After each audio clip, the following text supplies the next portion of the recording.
Hello, Toy Collector fans, or should I say football fans? Welcome to the channel. So this is the first and quite possibly last live stream I do regarding football. It is a mid-season review of the English Premier League. So I understand that it's not going to be everybody's cup of tea. I do understand that football can evoke all sorts of emotions and debates and stuff like that. So listen, it's all good. I'm going to be as unbiased as I possibly can. So, yeah, should we get our guest on? It is Adam Berry. Am I only a guest now? I thought I was a co-host, Stu. Well, all right, okay. Hang on a minute. Hang on a minute. Right, let me introduce my co-host, Adam Berry. There you go. What's the matter with you? Hey? I feel like this is more like Ant and Dec, but it clearly isn't, is it? Well, Ant and Dick, more like. Yeah. Anyway, how are you? I'm good, mate. I'm good. Just, usual stuff. So football, toys, bit of football, bit of eating. That's what I've been up to. Obviously, it's Christmas, so I've been doing a lot of eating. Yeah, absolutely. And like I was saying, it is, for me, it's all about opinions. I know you like the facts, but I don't take anything personally. And especially where football's concerned, it used to be a long time ago that if my team lost a game, it would ruin my weekend. All right, I'm not doing that anymore. I'm not like that anymore. I'm a changed man. So yeah. So Adam, I mean, as you are my guest and co-host, would you like to tell us who you support and why? That's probably the best place to start, isn't it? So before you start, I just want to say hello to the chat. How rude! Okay. How rude! I'm so sorry. So we've got Des T in the chat. Hello, Des. Nice of you to join us, my friend. Yeah. Rubbish comment already. I'm not going to acknowledge that. We've got Georgie in the chat. Hello, Georgie. We've got Antonio in the chat. How you doing, sir? We've got Gap. Hello, sir. Nice of you to join us. Thank you very much. We have Tim from Timothy. Hello. Get in there. And we have Gary Moore as well. Only you two would be doing this when the Mr. Moore, what a legend. Yeah, absolutely. Who else we got? Let's just have a look down the chat. We've got, I believe that's Martin a long time ago. Hello, sir. How are you? Hey? I'm joking. That's all right. We've got Brett on Fet. Is this My Little Pony? That's later on, Brett. Yeah, it totally is. Unbelievable. We've got Luke Reynolds. I've got Navy on, mate. We have Kieran Ball. Hello, sir. Nice of you to join us. Thank you. We have Phil the Force. Hello, mate. Nice of you to join us. Thank you. And who else we got? We've got VTR. VTR, this is the Premier League mid-year review. Yeah, so there'll be no talk of Reading. So, probably a more interesting story covering Reading, though, to be fair. Cheers. Yeah. We have PGM. No, it's not rugby PGM. Good God, man. It's not egg ball. Hello, Baz. How you doing? Nice of you to join us. Thank you, my friend. Okay, right. So, sorry. Yeah, Adam, who do you support and why? Well, I think it's probably widely known now. So I support Spurs. I've been supporting Spurs probably since I was about 7 or 8. Roughly around about that age. I can't really remember exactly, but it was sort of like the Gazza era at Tottenham. That's, and I can actually remember the moment in time when I decided to support Spurs, and it was proper random. People were looking through the Topps football cards in the playground at school, and I for some reason, I've got given a Spurs one. And it was Paul Gascoigne. And I didn't know nothing about football at the time. And I basically went to someone, is this player any good? And someone went, I asked Paul Gascoigne, yeah, he's good. And he plays for Tottenham. And I was like, right, they're my team. And that was it, really. Like, I didn't know nothing about football, nothing. And that's why I support Spurs. I'm a season ticket holder. I've been a season ticket holder for about 7 years. I've been to way over 150 games. So, yeah, I tend to feel like when it comes to Tottenham, I've got a bit of skin in the game. But, yeah. That's me, really. What about you, Stu? Awesome. Well, why do you support the people with the liver bird? Yeah. So as you can tell by my strong Southern Scouse accent, I support Liverpool. Again, like you, I was about 7 or 8, and so it would have been about 1981. Oh, hello, we've got another guest. Hello, sir. How are you? We're talking football on this one, mate. So, yep, thank you for joining us. So, yeah, it was the first team that I saw on the telly. And not only that, I was heavily influenced by my neighbour, and he was a fan. So we had like the posters on the wall. He was about 4 or 5 years older than me, so we had posters on the wall and stuff like that. And I just kind of picked it up from there. So, but yeah, I've been to Anfield. I've seen games at Anfield. Have you been there? Oh. Yeah, I know. Man. Yeah, it's like a second home to me. It's like a long way for you.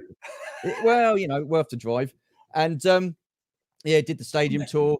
I've been to Wembley to see him in cup finals. I've been down to Cardiff to see him in cup finals. I've been to away games and seen them play. Mm-hmm. I could have seen them in Istanbul in 2005. I had the opportunity to go and watch the match. I had the opportunity for tickets, and for some crazy reason, I said, "No, you're all right, mate. Thank you." So absolutely gutted. Well, absolutely doing you made some. You dropped a ball there, haven't you? Really? What a terrible decision. Yeah, absolutely. Hang on. So no. I like American football, my friend. It's all good. I like American football too. This is old school. Back in the day, in the 80s, there were only Scouts and Spurs fans in the yeah. So the topics of conversation we're going to have then, Adam, in the chat is we're gonna go back to the pre-season, and we're gonna like let people know our top 4, what we thought was going to be our top 4. Then we're gonna have a rundown of the teams' season so far, because we are at the halfway point. I know there's a game playing now, but that'll be over and done with soon enough. And so yeah, we are going to then talk about VAR. I know me and you have got, I think, similar thoughts on that. I think so.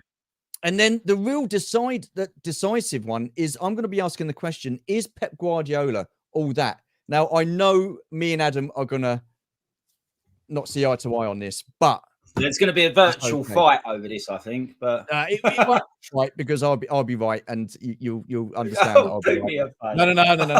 No. But listen, like I said, it's going to be unbiased. I'm going to be whoa, what's this?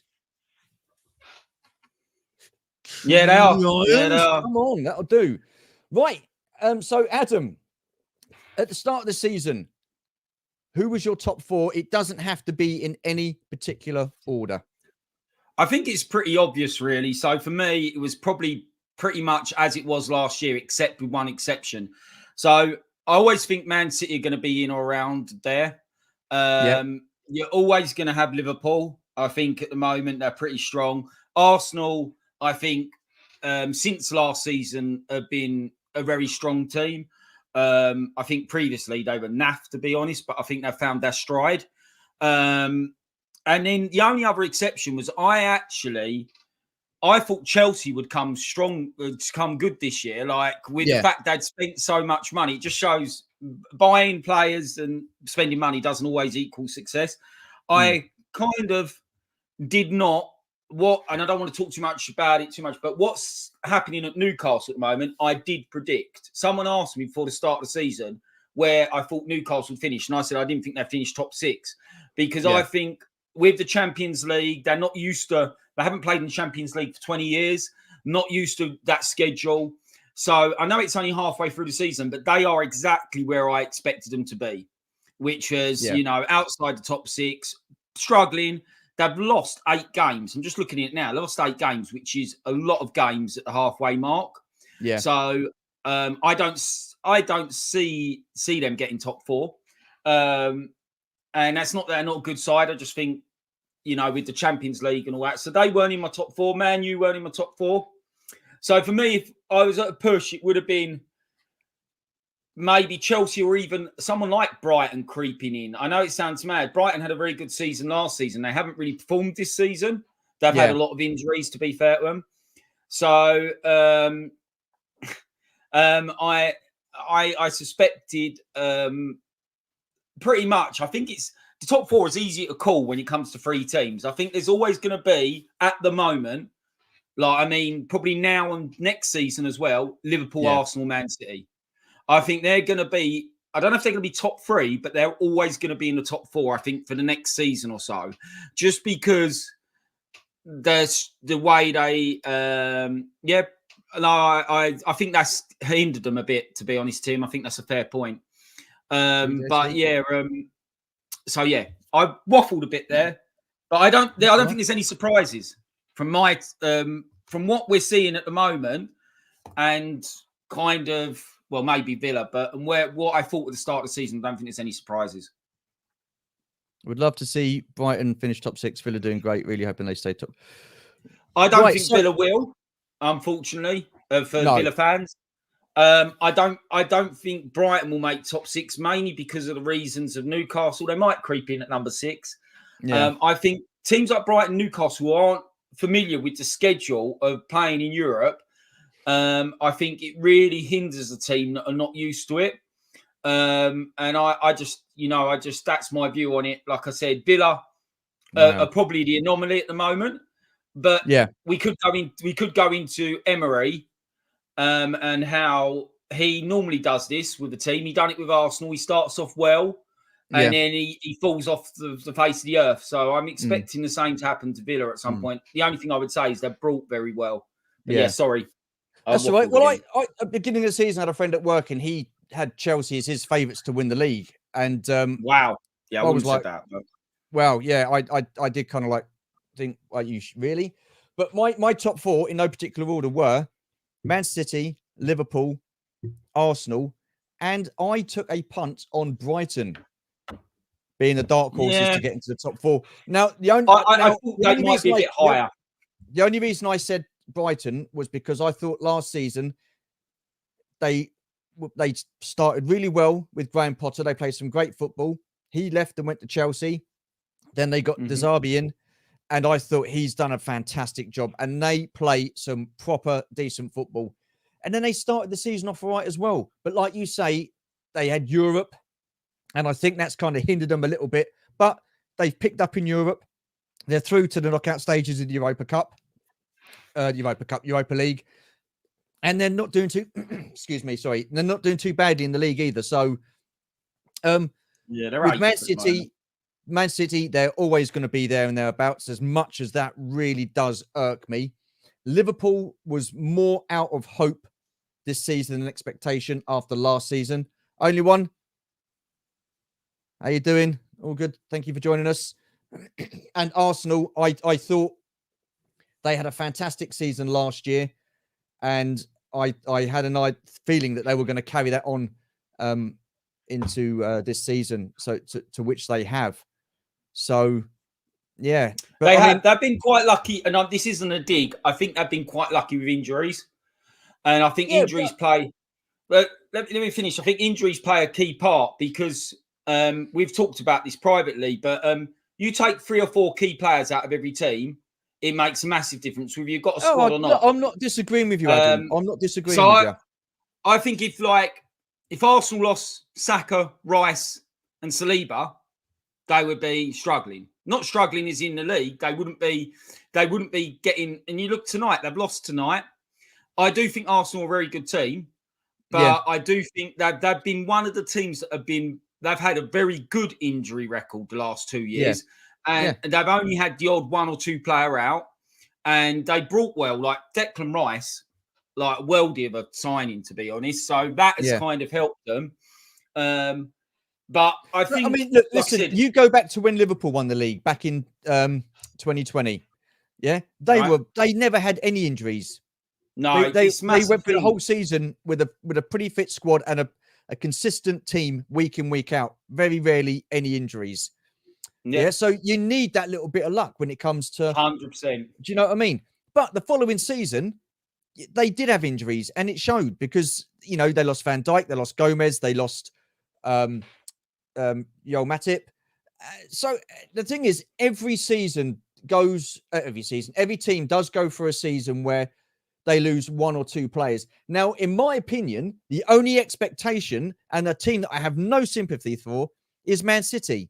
Are you telling me with the squad they've got and the players they've got, they're going to miss people like Kevin De Bruyne? They're going to miss people like Haaland. They've got players that can cover. This is the thing. They are. I agree with you. Like, what you've got, and this is not, but what people got to realise is you've got a squad of 25 players. Yeah, that's what I mean. If they do get a few injuries, they could find themselves very much like Spurs, struggling a bit. But you look at, you've got a team, you've got a squad of 25 players, you've got 11 players who can play. Normally, your best 11 players play, right? If you've got no injury, your best 11 players play. So your substitutes are always going to be slightly worse because otherwise they'd be in the first team. They're not going to be as good. So when they come in, Man City have probably got the less drop-off. Like, it's like a drop-off effect, isn't it? It's like, for example, I liken this to Spurs. If Spurs lose one of their first team players, I don't think they've got much on the bench that's as good as the first team. Whereas I think first team wise, they're as good as any, really. But and I think Man City are different in that respect. They do have players who can come in. That's a great point from Tim. Gundogan and Mahrez going, I think, hindered them massively. I think massively hindered them. But they're missing De Bruyne and they're missing Haaland. They're still going to struggle. And I think you take 3 or 4 key players out of any team, it don't matter who they are, I think you see a difference in the team. And it's not even about the skill, it's about the dynamics of the team. Like, it can even be down to the dressing room dynamics, I think. If you've not got a player in there who's like a vocal voice, like, I often think it hasn't really harmed you, but someone I think who was very good at Liverpool for this was like Henderson. You know, I think he's a really big voice in the dressing room and stuff like that. And even Milner. Now he's gone on to Brighton. Well, we were watching the game today, and I thought Milner was superb at his age. Yeah, I think he's an athlete, isn't he? Yeah, he's an athlete. Like, he's unbelievable at the age he is. So yeah, I'm procrastinating and just talking, but yeah. That's what I don't know if I agree with that. I think Man City are struggling, basically, is what I'm trying to say. Yeah, but the thing is, listen, Liverpool came 2 games, or they came from 2 points from winning the league a couple of seasons back, and they were, a goal or 2 goals away from winning the Champions League. They could have done a quadruple. They played practically every single game they could possibly play. With the amount of games that players are playing now, you've got to be able to rotate your squads, and that's why you build these squads up. So in my eyes, Man City shouldn't have any excuses with the money they spend on players, the players they bring in. They've got a fantastic squad. I'm not denying that. So for me, if they miss a couple of players, that shouldn't really affect them because they've got someone that can step in. It's like Liverpool. I mean, they had to rotate their players. They play a lot of youth team players in the League Cup and whatnot. Last season, Liverpool, I think, were affected by the fact with the amount of games and the high intensity pressing that they play. So they struggled last season with that. Man City are probably feeling the same this season after winning the treble last year. But the thing is, we'll get to Man City more in a minute.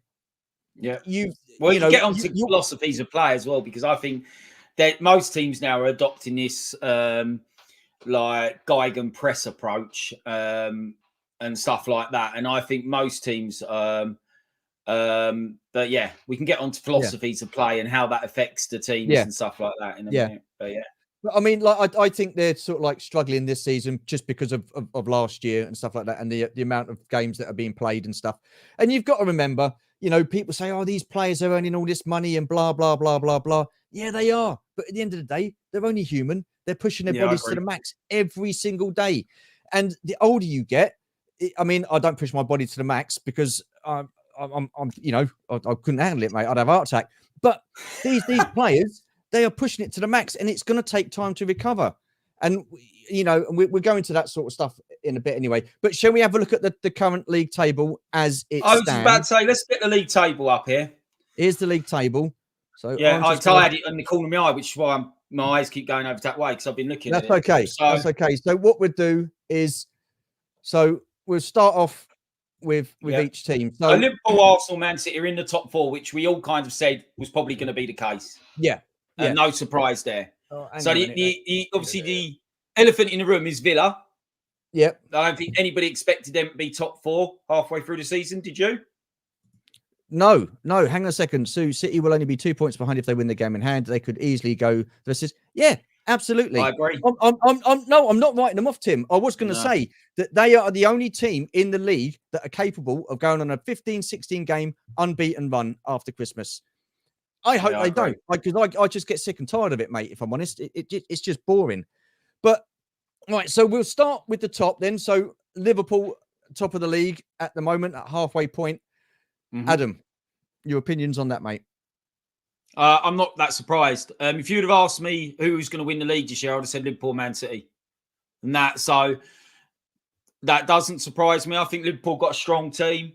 It'd be interesting to see how they're affected by Mo Salah going to the AFCON. Yeah. How they deal with that. I'll be honest, he doesn't play very well away. If you look at him away, he plays a different creative kind of role. He's a lot better at home, I think, Mo Salah. So it'd be interesting to see how they adapt without him, who they're going to give a chance to, whether Jota will come in or someone else. You'll probably know more about it, as I don't watch an awful lot of Liverpool. Arsenal being second, I don't think that's a massive surprise either, if I'm honest. Yeah, so what we do, sorry, Adam, we just do team by team. So, okay. Sorry, I should have explained that. Sorry. What do you think about Liverpool then? As good as Man City are, I don't like the way they play football. They ball teams to death. Yeah, absolutely, Des. What do I think? Well, look, listen, like I said, my expectation was more out of hope than actually thinking that they were going to do anything this season after last season. So I would have loved them to finish in the top 4. That's why I put them in the top 4. To see where they are at the moment, I am surprised, mate. I am absolutely surprised. Really? Okay. Yeah, because they were absolutely awful last season. They've lost a lot of players. They've lost like Henderson. They've lost Fabinho. Who else has gone? Thiago's injured, and they lost them. He's a granddad, mate. Thiago's old. Milner these days, as well. Yeah, but he's still a cracking player, and. So that midfield was the engine room for Liverpool for so many seasons. And I still think they could have been there and played a part, just not played as many games. But footballers these days, they want to play as many games as possible. I get that. So move them on, and we've had to get new people in. So we've got Szoboszlai in. Never even heard of him until the beginning of the season. He hit the ground running. Then he's petered off a little bit, but hopefully he's going to pick back up again. You've got McAllister. I thought he was a decent buy simply because he's used to the Premier League. He's been in the Premier League, but he hasn't really found his form when he was at Brighton. And I think that's down to the fact that he's been playing as a CDM. And no, don't play him there. It's not his best position. So I think he's been wasted there. And then then they've got Endo, who I don't rate at all. I really don't. I'm sorry. I don't rate him at all. I just think he was not a panic buy, but just a stopgap. I actually think he's all right. What I've seen of him, it's funny, ain't it? But I've got a completely. He gives the ball away too much. He gives the ball away too much, far too much. And yeah, I mean, listen, it's his first season in Premier League football, so who knows? He might be able to turn it around and start playing well. Then you've got people like Darwin Núñez. Now, listen, Pep Linders, the assistant manager or coach, has turned around and said he's full of fire. I don't want him full of fire. I want him full of goals. And recently, he's not been out at a bloody cow's backside with a banjo. So he did score at the weekend, so I'll give him that. But he needs to start putting away chances. And the difference between Haaland and Núñez is Haaland gets one chance, he'll put it away. Núñez needs about 4 or 5 chances before he scores. Who else? Gakpo. I don't know his best position. So, I'm not too sure where he's best at. Diaz. He's had a season and he was injured. He's come back from injury. Then his parents got kidnapped. So he's gone off the boil. So hopefully he'll pick his season back up again. And then you've got Jota just coming back from injury. So, yeah, I am honestly surprised. And I think what he's done to rebuild that midfield and for them to be where they are, I just think is, I think it's remarkable. Now, I'm like you, Adam. I don't know whether when Mo goes to the to AFCON, how they will cope, because players will need to step up. Nunes will need to start scoring. People other than Trent and Mo will need to start assisting goals. And that is my only concern. So, yeah, as much as I want to say, yes, I can see Liverpool going the rest of the season without dropping any more points, I can't see that. I've honestly got to say, no, they're not I going to do cannot that. see that. I can't see it. You're not going to go the rest of the season without dropping points. No. I mean, they've had a strong start. But that's the same for any team. And historically, Liverpool under Jurgen Klopp have always struggled in January. Always struggled in January. So they've got Newcastle at home on Monday, and then I think they're away to Arsenal in the FA Cup, and I think they've got Chelsea at the end of the month as well, and then Arsenal again at the beginning of February. So there's no easy games in the Premier League, and if they can get to the end of January and they're still there or thereabouts within 1 or 2 points, I think then, yeah, they can kick on. But I don't know. It's my heart says yes, I want to see him win the league, but my head says, looking at it realistically, I don't know. I can't see it. And that's my views on Liverpool. I'm not surprised where they are. So that's interesting coming from a Liverpool fan that you are. Yeah, but listen, it'd be like you if you had an absolutely woeful season. I mean, listen, just look at Leicester, for example. Look at Leicester. Leicester fans. Yeah. They were almost relegated that season. Yeah. They came back and they won the league the following year. Yeah. Who would have thought that? Happens quite a lot. Yeah, happens quite a lot. It happened with Arsenal. They finished 8th and then were top of the season for 93% of the season after. Yeah, so he probably would. Happens quite a lot, I think. No, honestly, I'm not. I'm trying to be as unbiased, and I'm trying to think of this in an unbiased way. I never had them down to win the league this season. I never did. So to see them where they are is pleasantly surprising, I've got to say. Okay. So do you want to move on to the horrible part of London? Well, go on in. You go first, mate.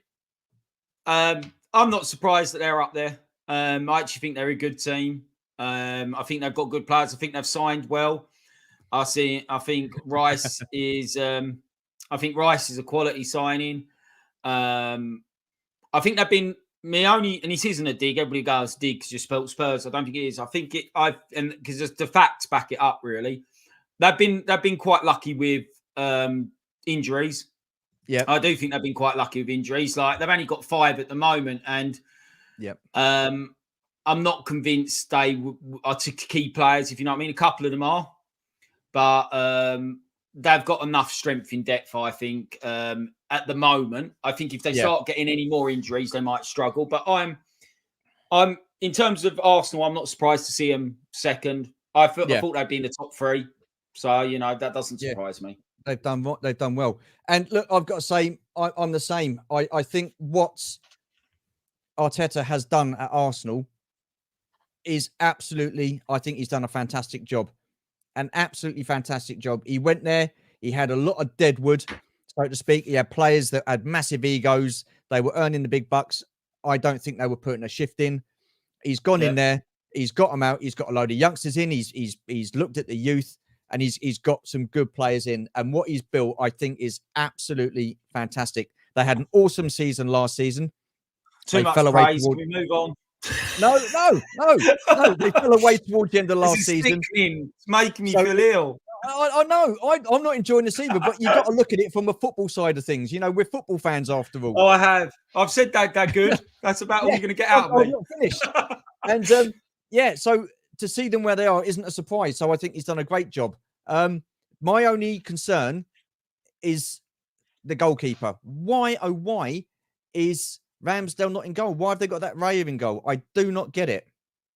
So I've got a few friends who are big Arsenal supporters. Actually, to be honest, most of my friends are either Spurs or Arsenal, if the truth be known. And they are a bit confused. I think the buying Raya didn't really work for them. I can see why they brought him. From speaking to a couple of my Arsenal friends, they felt that Ramsdale let them down at key points last season, and they felt Raya would bring in stability, and also he's a better distributor of the ball, from what they're telling me. Yeah, and I think that's probably true. Yeah. However, not that I care that much about him. I do think Ramsdale's a better goalkeeper. personally. Yeah, like you, Raya. I don't understand. I don't understand why they've done that. I thought Ramsdale had a good season last year. He was no worse than any other goalkeeper last season, I don't think. I mean, all keepers make mistakes, but listen, you know, Arsenal, they were 2-0 up against West Ham. They let it slip to 2-2. They were 2-0 up against Liverpool. They let it slip to 2-2. You know, you can't blame Ramsdale for that. It's a whole team thing there that, you know, they took their foot off the gas. They got distracted or whatever. And they, you know, but I don't know. I don't think he's done a bad. He's definitely a better. Let's move on anyway because they're horrible. That must have been painful for you. Go on in, Aston Villa then. I think it's a surprise. Obviously, I think they're a good team again. They've made some good signings. Douglas Luiz is very good. Is it McGinn in midfield? Very good player. I think Watkins blows hot and cold. I don't think Watkins is quite the finished article yet. I agree, Tim. That's what my Arsenal friends keep saying as well, apparently. But yeah, I don't think Watkins is the finished article. I think he's a good forward, but I think he blows hot and cold. I don't think they're going to stay there.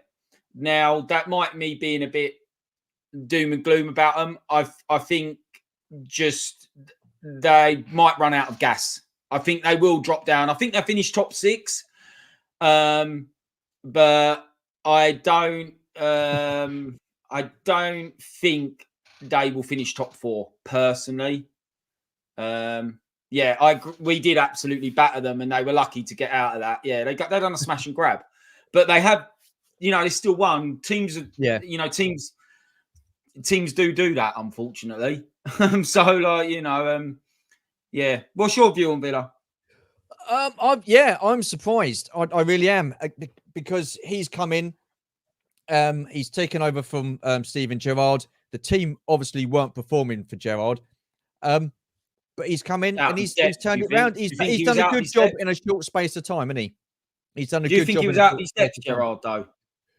Well, yeah, he was. And it's no different from Lampard. I mean, look, listen, Lampard was managing down in the lower divisions. I think it was a championship team, wasn't it? Yeah. Then he's come up to the Premier League, tried to cut his teeth in that. Gerrard was in Scotland with Rangers. He won the title with Rangers. It's a different ball game in the Premier League. And I think Gerrard struggled. Absolutely. Work your way up. Start at the bottom. Work your way up. I don't think it's right that you should get a Premier League job just because you're a good footballer back in the day and you're a big name. Shouldn't work like that. Learn your trade. It doesn't matter if you've coached the under-18s at Liverpool or the under-23s. That doesn't matter. Go out, get some first. You did it, Frank LeBeuf? Huh?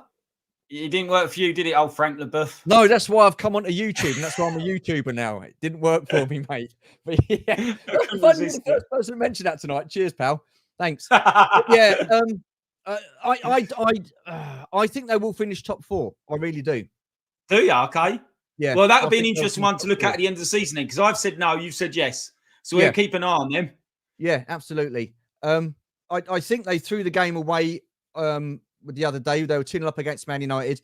They should have seen that game out. But But I think they're doing all right. I think they're hard to beat at home. And I think their home record will be the difference of them finishing the top 4 or not. So, like I say, we'll keep we'll keep an eye on that. Oh, we got someone new in the chat. Hello, sir. Arteta is doing well as an improving manager. Yeah, he's doing all right. He's doing all right. That's my friend Ben. Bless him. Oh yeah, but I get that. I see where you're coming from, because I said about Gerrard and Lampard. He was managing under Pep, wasn't he? So he was under Pep Guardiola. He was under Pep at Man City. So that's probably given him a, bit of a, I don't know what you say, a bit of a boost, isn't it? Right, talking to Man City, go on then. I don't think there's much to say. I think we can pretty much skim over them pretty quickly. They are who they are. They're going to be there or thereabouts. I think it's surprising they're 4th, if the truth be known, because you would expect them to be 1st or 2nd at this time in the season. Which, fun or not, they're a good team. They won the treble. They are going for a 4th title, which is unprecedented. I don't think there's much more to say, really. Don't think we need to. They are Man City. They're going to be there. They're going to be in the top 4. They might even win still. They will be in the top 4. They're the only team that are capable of going to the end of the season on a 15-16 unbeaten streak. I'm hoping that that does not happen. I don't know. I don't know. It's just something about them. I don't know. I mean, I think they're struggling because of their, exploits last season and winning the treble and stuff like that. They've thrown games away this season. They've lost games you thought they would have won. Spurs gave them a good game. And I can't believe with the squad they got, you're telling me they're going to miss players like De Bruyne and Haaland. They have, though. I think Tim made a good point in the commentary. They have sold some key players like Gundogan and Mahrez and stuff like that, and they haven't really so far replaced them. They've always done that. When Vincent Kompany was there, he left, and you thought, good, he's gone. They're not going to be so strong in defence. They get someone else to replace him who's just as good because they can spend. You could argue them players haven't, though. They've got that Dooku in or whatever, Count Dooku. Yeah, well, he's certainly on the dark side of the force. But everybody was raving about him, though. Adam, everybody was raving about this Dooku bloke. Everybody's going. He's been hit and miss, ain't he? He's been hit and miss. So yeah. Yes, but they've got Jack Grealish, they've got Phil Foden. You're telling me they're not great players? Foden's good. I think Foden's coming into his own now. He seems to pick up the mantle a bit, like last couple of games. They've got Bernardo Silva. Yeah, Foden, no, he's not. They've got Rodri. Yeah, they've got good players. I'm not saying they haven't. I'm just, like I said, I expected them to be first or second. I think it's a surprise they're fourth. Cheers, Dino. Appreciate that, pal. Thank you, mate. Cheers, man. Man City have been there and done it. They know how to pull results out when they need to, and they generally do it when it. Yeah, they do, and it's. I just hope for the English Premier League's sake they don't. I really don't want them to win a 4th title, and that would be nice to not see them in the top 3. I don't know, and they've got all these charges against them. They 115 charges against That's them. another conversation altogether. That is I completely agree. I know, and it just, I don't know. Right, let's move on. Tottenham, go on. So for me, obviously being a Spurs supporter, I basically said this to my mate Ben, who was in the chat. I don't know if he still is. I thought we'd finish 6th this season, so we're about where I think we should have, considering we sold our best player in terms of the goals he was contributing. I think the team was probably built very much around him, which is why we've seen a totally different kind of. If they win their game in hand, which is why we see such a completely different Spurs team now, and a lot of the goals being shared around. I think there's still a lot to work on. I personally think that we might creep the top 4. But it's all dependent on injuries. And I think we have suffered arguably, there's a couple of teams, but we're definitely one of the ones who suffered more than most when it comes to key players being injured. I still think we're 3 or 4 players short as well of being able to kind of not have to worry about players getting injured, basically. With our drop-off is huge. If we get a first-team player injured, we ain't got much on the bench. I genuinely thought about whipping my boots out and going up there at one point. So, and that is true. Our injuries are just killing us at the moment. What's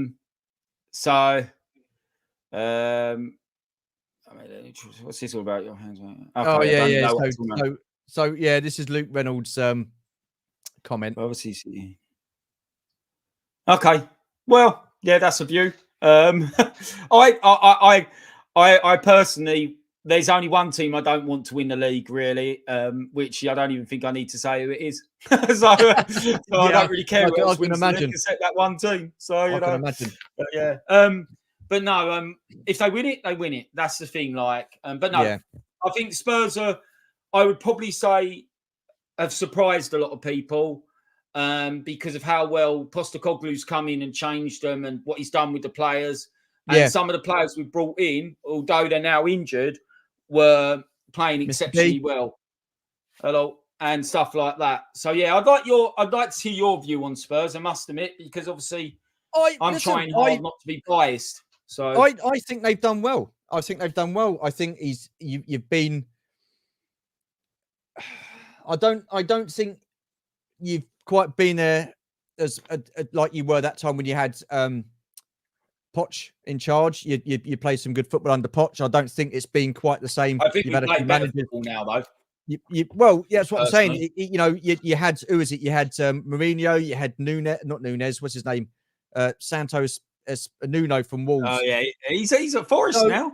Listen, talk about him. Listen, he's come in. He's done a good job. No denying that. In a short space of time, he's got them playing some great football. I would like to see them finish in the top 4, definitely. But my only thing is, I think that to play a high line like you do sometimes when you're really, really up against it and you're 2 or 3 goals down, like when you had 2 players sent off at Chelsea, he insisted on playing the high line. He did it again today. For me, that is kind of naive from him. And I'll tell you for why. He's always done it, though. He's not going to change. No, but I'll tell you for why. You can get away with it in the Scottish Premier League when you're manager of Celtic. You can get away with that. It's like I say, the Premier League is a different kettle of fish and it's a step up in quality, big time. I would say, though, my argument would be we had 4 fullbacks playing defence tonight. We had the same virtually against Chelsea. So it's unfair. We don't have a centre-back on the pitch. No. I don't. Listen. Every team struggles with their injuries. I mean, unfortunately, Tottenham have had a lot of injuries this season. Yeah. You cannot deny that, and I'm not denying that. You have got a lot of injuries. I get that. But you are a Premier League player. If you play right back and you're playing centre back, you've got to be able to adapt your game. We've had players that have gone into centre. But we've had players that have been centre midfield and gone into centre back for Liverpool. We've had players. So would you be quite happy if Liverpool played the next 2 months with 2 fullbacks at centre back? Because that's what Spurs are doing. So that's what I'm saying. Would you be quite happy? And then if they lost, no. And then if they lost, you wouldn't be able to use it as any reason for them losing. I would have to accept it. I wouldn't be happy with it. Of course, I wouldn't be happy with it. It's definitely, unfortunately, the season after we won the league, Liverpool had Van Dijk injured, Gomez injured, and Matip. 3 first-choice defenders. We had to play people from the under 23s because I said reserves yesterday, and you corrected me. So the under 23s, no reserve teams anymore. Yeah, we had Nat Phillips. I don't rate Nat Phillips. He's not. But how long was this for? Was this for 1 or 2 games, or was it for the whole season? It was for practically the whole season. A month and a half. It wasn't. It was for the whole season. I don't know this Nat Phillips. He played the whole season for you, did he? Nat Phillips was playing centre back. We had Reece Williams coming at centre back. The whole season. We had yes, because Van Dijk was out injured, Gomez was out injured, and Matip was like a buttercup. He was out injured. All 3 players were out for pretty much most of the season. Maybe what? 6, 7 months of the season, those 3 players were out. He only played 19 games for Liverpool, Nat Phillips. He didn't play the whole season. That's half a season. He didn't play a whole season, though. Oh my God, I didn't even look at the minutes per game there. I bet he didn't play 19 full games. Right, Spurs is here we go. All right, Connor, nice you to join us. What are you talking about? I think they're the 3rd longest team in the Premiership. Listen, I think he's done a good job. I just think at sometimes I agree with you. I don't mind the high line. Personally, I don't see it as a problem if we've had the full team there. So if Romero and Van der Ven have been playing, I don't think it's a problem because it's never so far this season caused us problems. Even when you were down to 9 men against Chelsea, you were still happy that you were playing a high line. Why not? You're going to probably lose anyway. So what does it matter? You might as well die on the sword. Yeah, Liverpool didn't play a high line when they were down to 9 men against Tottenham, and it was a bloody own goal that got you guys the win. Still happened. We kept going to the last minute. But the funny thing is, I am I just think I'm not overly bothered about the high line personally at the moment. I think if you've got the players there, like Van der Vin's been a big loss because he's so quick. I think he's like the third quickest player in the Premiership. And so he basically, the reason you've got a high line, you can play a high line if you've got very quick defenders who can run back and get you out of trouble if a ball is played over and it beats the offside trap. You've not got those players. You've got Ben Davies who runs in treacle. You've said yourself you've not got those players. Why is he then playing the high line if he's not got those players? Shouldn't he have a plan B? I don't think you can. I think this is the problem with Spurs is they're trying to get so far away. We don't want to really go back to that Mourinho Conte style of football. So I think they're trying to embed this new philosophy. And I think you've just got to stick with it and see it out. And I'm willing for him to do that. We're not bottom of the league. We're not in the middle. We're fifth. We were top of the league for the first 10 games. It's clearly not been that much of a problem. The Chelsea game, it wasn't the high line that cost us the game. It was ill discipline and it was poor finishing. We should have been 2-0 up after 22 minutes. Yeah, so even 3-0 up. So it wasn't the high line. When you go down to 10 men, when you go down to 10 men, you try and make it as you drop back, you become compact. You try and hit teams on the counter. You don't leave yourself open like Spurs did. Listen, you don't have I'm not dishing Spurs. I'm not dishing Spurs. I like Spurs. Spurs were my granddad's team. So I've got a thing for Spurs. I'd like to see them finish in the top 4. Well, what you've got to remember is, do you not think it's naive of Ange to come in? Not really. And play I think it's just a different way of playing football. I think what you've got to remember is Spurs against Chelsea, you're obviously using that as an example. We didn't concede a goal for an hour playing that way. So against they took an hour to score against 9 men, pretty much, or 10 men, and then it was 9 men. So it didn't cause that much of a problem. They could argue that's Chelsea because they were bloody useless, but for that hour. But they still took a long time to actually break that line down. And they looked confused by it. They kept getting caught offside. And interestingly, Spurs and Villa have got the best offside stats in the Premiership. So the high line does mean that they're catching a lot of teams offside and stuff like that. I hate that park the bus thing. I hate it with a passion. I just, exactly. This is it. I think people are forgetting that. But let's move on. We'll be here all night. We need to move on to other teams. West Ham. Go on then. West Ham. Underrated. I really rate them. I really think they're a good team. I'll say we agree then. We agree on that. Yeah, I do think, though, one thing about them, and I was speaking to a West Ham supporter earlier, who's a friend of mine I've known since school, and I wanted his view on it. I think they do suffer from this. They raise their game for the big games. So, like tonight against Arsenal, they done it against Spurs. They done it against Spurs 2-3 weeks ago. They raised their game and then they went and lost, I think, 5-0 to Fulham, didn't they? The 2 days later after beating Spurs. Yeah. And it was a bit of a smash and grab at Spurs, but they still got the result, done really well. They're up against it, and then they go and lose 5-0. They're just a bit of a Jekyll and Hyde team. But I do think they're underrated. I think Moyles has got them playing well. They've got a couple of really good players. They seem to find some gems. Like that guy who's going off to... I don't know what that's comments about. The guy who's going off to AFCON for him. I can't remember his name. He's really good. Is it? And they're going to lose him to AFCON. And then Jared Bowen's a good player. I think they've got some good players. I think they're a bit underrated. Do I think they'll finish top 4? No. I think they'll finish sort of top 6 or 7? Yeah, I do probably. They're probably creeping. I agree with you. And look, I feel sorry for David Moyes because he won their first bit of silverware last season with the Europa Conference League. I thought he'd done a great job to get them there. Come on. It's Toto Cup, you mate. Huh? I'm not having that, like a Conference League. But anyway, a trophy's a trophy. You've got to be in it to win it, mate. Christ. At the end of the day, ain't you? And I won a trophy once for swimming. Well done. I won it for tiddlywinks as well. But look, listen, West Ham fans constantly bemoan David Moyes. He's not playing great football. You're 6th in the league. You've just won tonight. I don't understand it. I don't understand it. You know, he's done well for the team. He's won him a trophy. You look like you could be in Europe again next season as well. You're through to the next stage of the Europa League this season.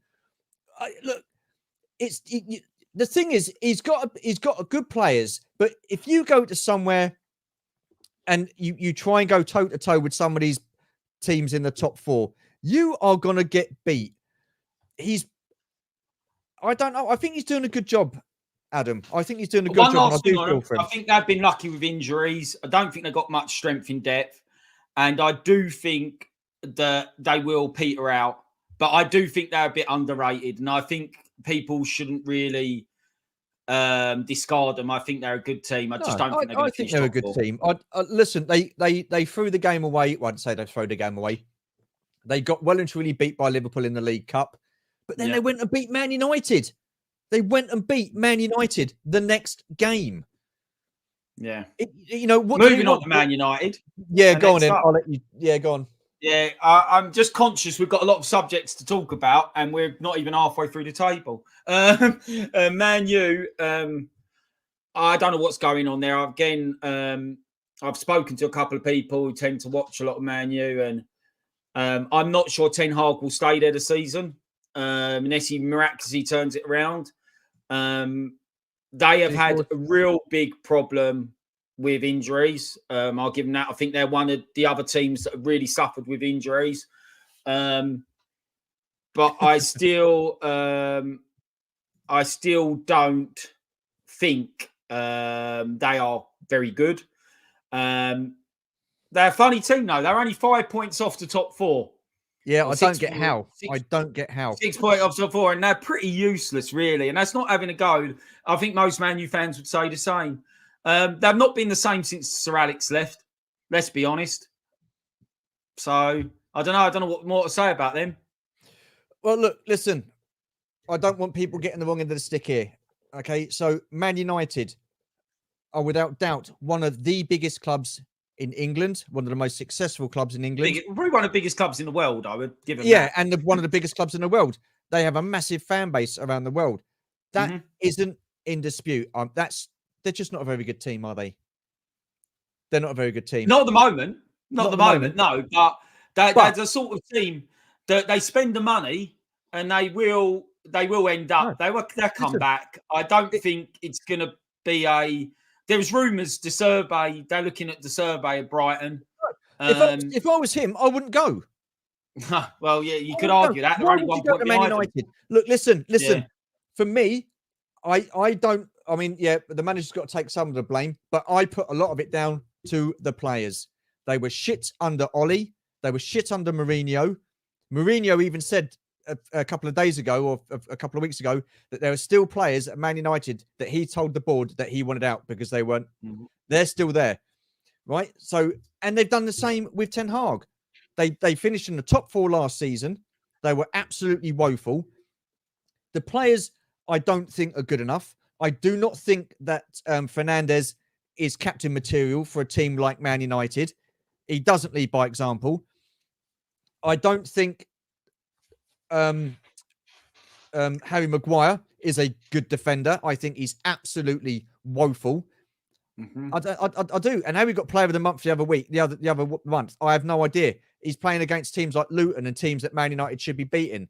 When you put him up against the decent sides like Newcastle, Man City, they conceded 6 goals between the two teams in those 2 games. I don't think Evans is good enough. Why they brought him back, I don't know. I don't think Lindelof is good enough. I don't think Wan-Bissaka is good enough. I don't know. They're just not a very good team. And I think it's more to do... I mean, Rashford, for crying out loud, look at his attitude. Martial, woeful. Absolutely woeful. Like I said, I don't think there's much more to say. However, I think that he's lost the dressing room. I think they need a complete... This new guy, someone's mentioned it is it Gary Moore? Is it Jim Radcliffe who's going to be in charge of the football side of it going forward? If he's allowed to make the decisions and maybe makes the correct footballing decisions, they'll probably turn it around. They are Man U, they're a massive club. Yeah, they are. Just because they're a massive club doesn't mean to say they're a good team. They've not been a good team. No, I'm not it's saying Alex, like you said, since Alex Ferguson's left. And yeah, for I them to think turn I around think and they say, come back. I They're mean, not going to do people have nothing this season.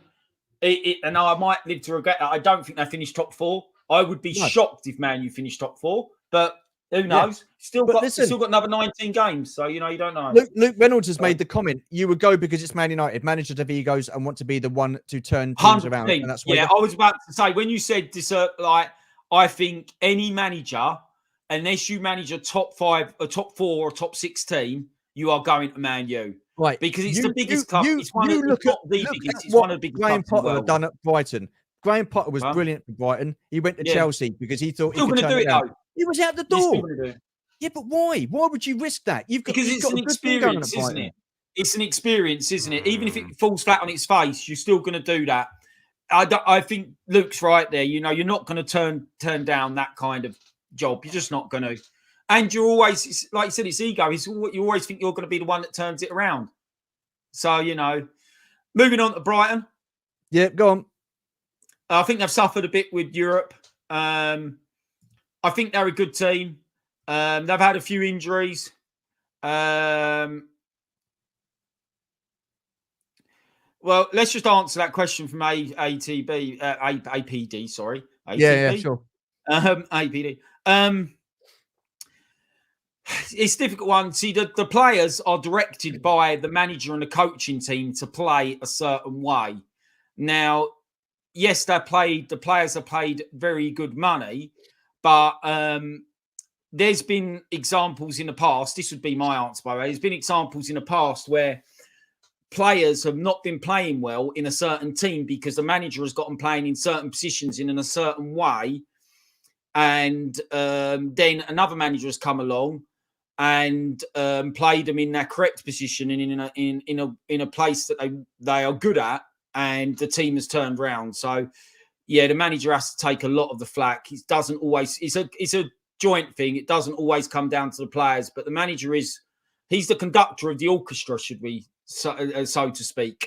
Yeah, that would be my view on that.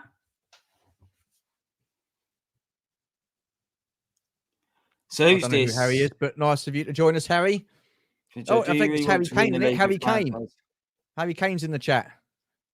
Yeah, I don't know who he supports. I don't know what he's referring to there. I think is that not a Tottenham logo there? Well, I don't know, because most teams, most fans would lead 4-0 down at 85 minutes or 4-1 down. I don't think that's about. I leave Spurs sometimes at the 88th minute, even if we're 2-0 up, because I've got to beat the traffic and I live quite a long way from the stadium. So, it's right.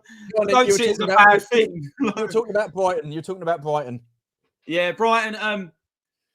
We got distracted by APD, didn't we? Asking that very interesting question, to be fair. I think they are what they are. I would expect 8th.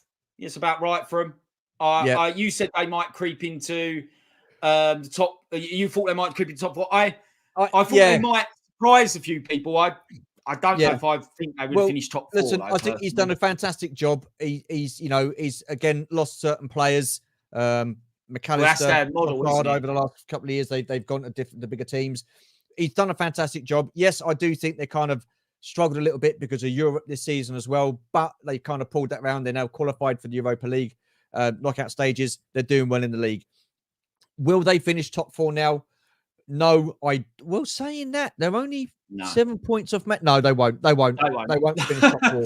That was my prediction as a dark horse. There's a lot of predictions that could bite us in the bum. I've said Man U and Brighton definitely are going to. Right, Newcastle, Newcastle United. Go on, let's see about Newcastle. Are we going to miss Chelsea and Wolves? Oh no, sorry, because Newcastle are above Chelsea and Wolves. I need glasses. Newcastle, they're where I expected them to be. This might be a surprise for you people. I genuinely did think they would struggle quite a bit this year. They rely massively on Kieran Trippier, who's 35 years of age, or 36 years of age. He's a great player, and he gives a lot to them. But if he's not playing well, I don't think they play well. And in the last couple of months, they've relied heavily on Anthony Gordon, who they didn't even pick when they first signed him off Everton. They were like, don't know, didn't even really play him. I think they've struggled with injuries like some other teams. They've also struggled with the fact they're playing Champions League for the first time in 20 years. So I didn't expect them to be top 6 this year. Yeah. And I'm sticking with that. Yeah.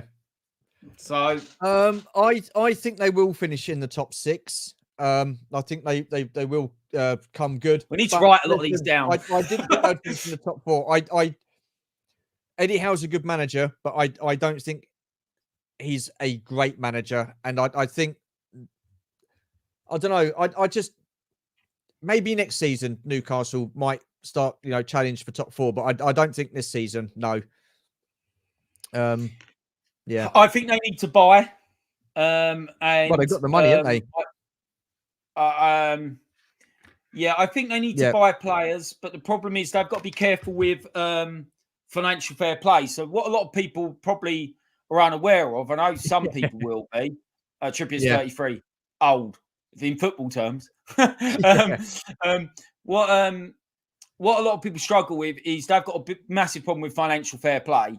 They are going to be the next team that's probably investigated over dodgy dealings as well. There's a good chance because of their links to, what they've been doing with Saudi and stuff like that. They've got to be very careful with financial fair play. I mean, you look at their form at the moment. They've lost 4 of the last 5 games, Newcastle. They've lost 8 games in the league as well, which out of 19 is horrific. But they've got a terrible away record. I think they've got one of the worst away records in the Premiership. Yeah, don't say that, because you say that, they're going bloody win on Monday night. Yeah, they have got one of the worst away records in the Premiership. Yeah. I think they're 2nd or 3rd bottom of the away record table. Yeah. Again, what's your view on it? Again, we're only halfway through here. I said at the beginning of the season they weren't going to finish top 4. Chelsea, no. They won't finish top 4. I think Podge he's putting a lot of square pegs in round holes. Certain players have played really well. Cole Palmer's obviously come into the fray. They've got a couple of young players, I think, who are starting to play well. I don't see him finishing top 4. No. They might. I can't see him finishing top 6. I can't see him getting into Europe at all. Okay. I can't see him. Next one's Wolves. Wolves. Oh, well, look, I feel for Wolves. I think they play some great football. They've been very unlucky this season with some of the decisions, like a lot of teams. But my dad thought that we're going to go down this season, but there's teams worse than that. So I think where they are is about right. And I think if they'd have had the rub of the green, I think they might have been a little bit higher and maybe challenging for that 7th spot. But I think they're too far off the pace at the moment. So I think they're where they should be. However, I did think they were going to go down this year as well. So, I clearly don't know too much. Bournemouth, they're a bit of a weird team. They're a form team in the Premiership at the moment. They're smashing everybody up, ain't they? However,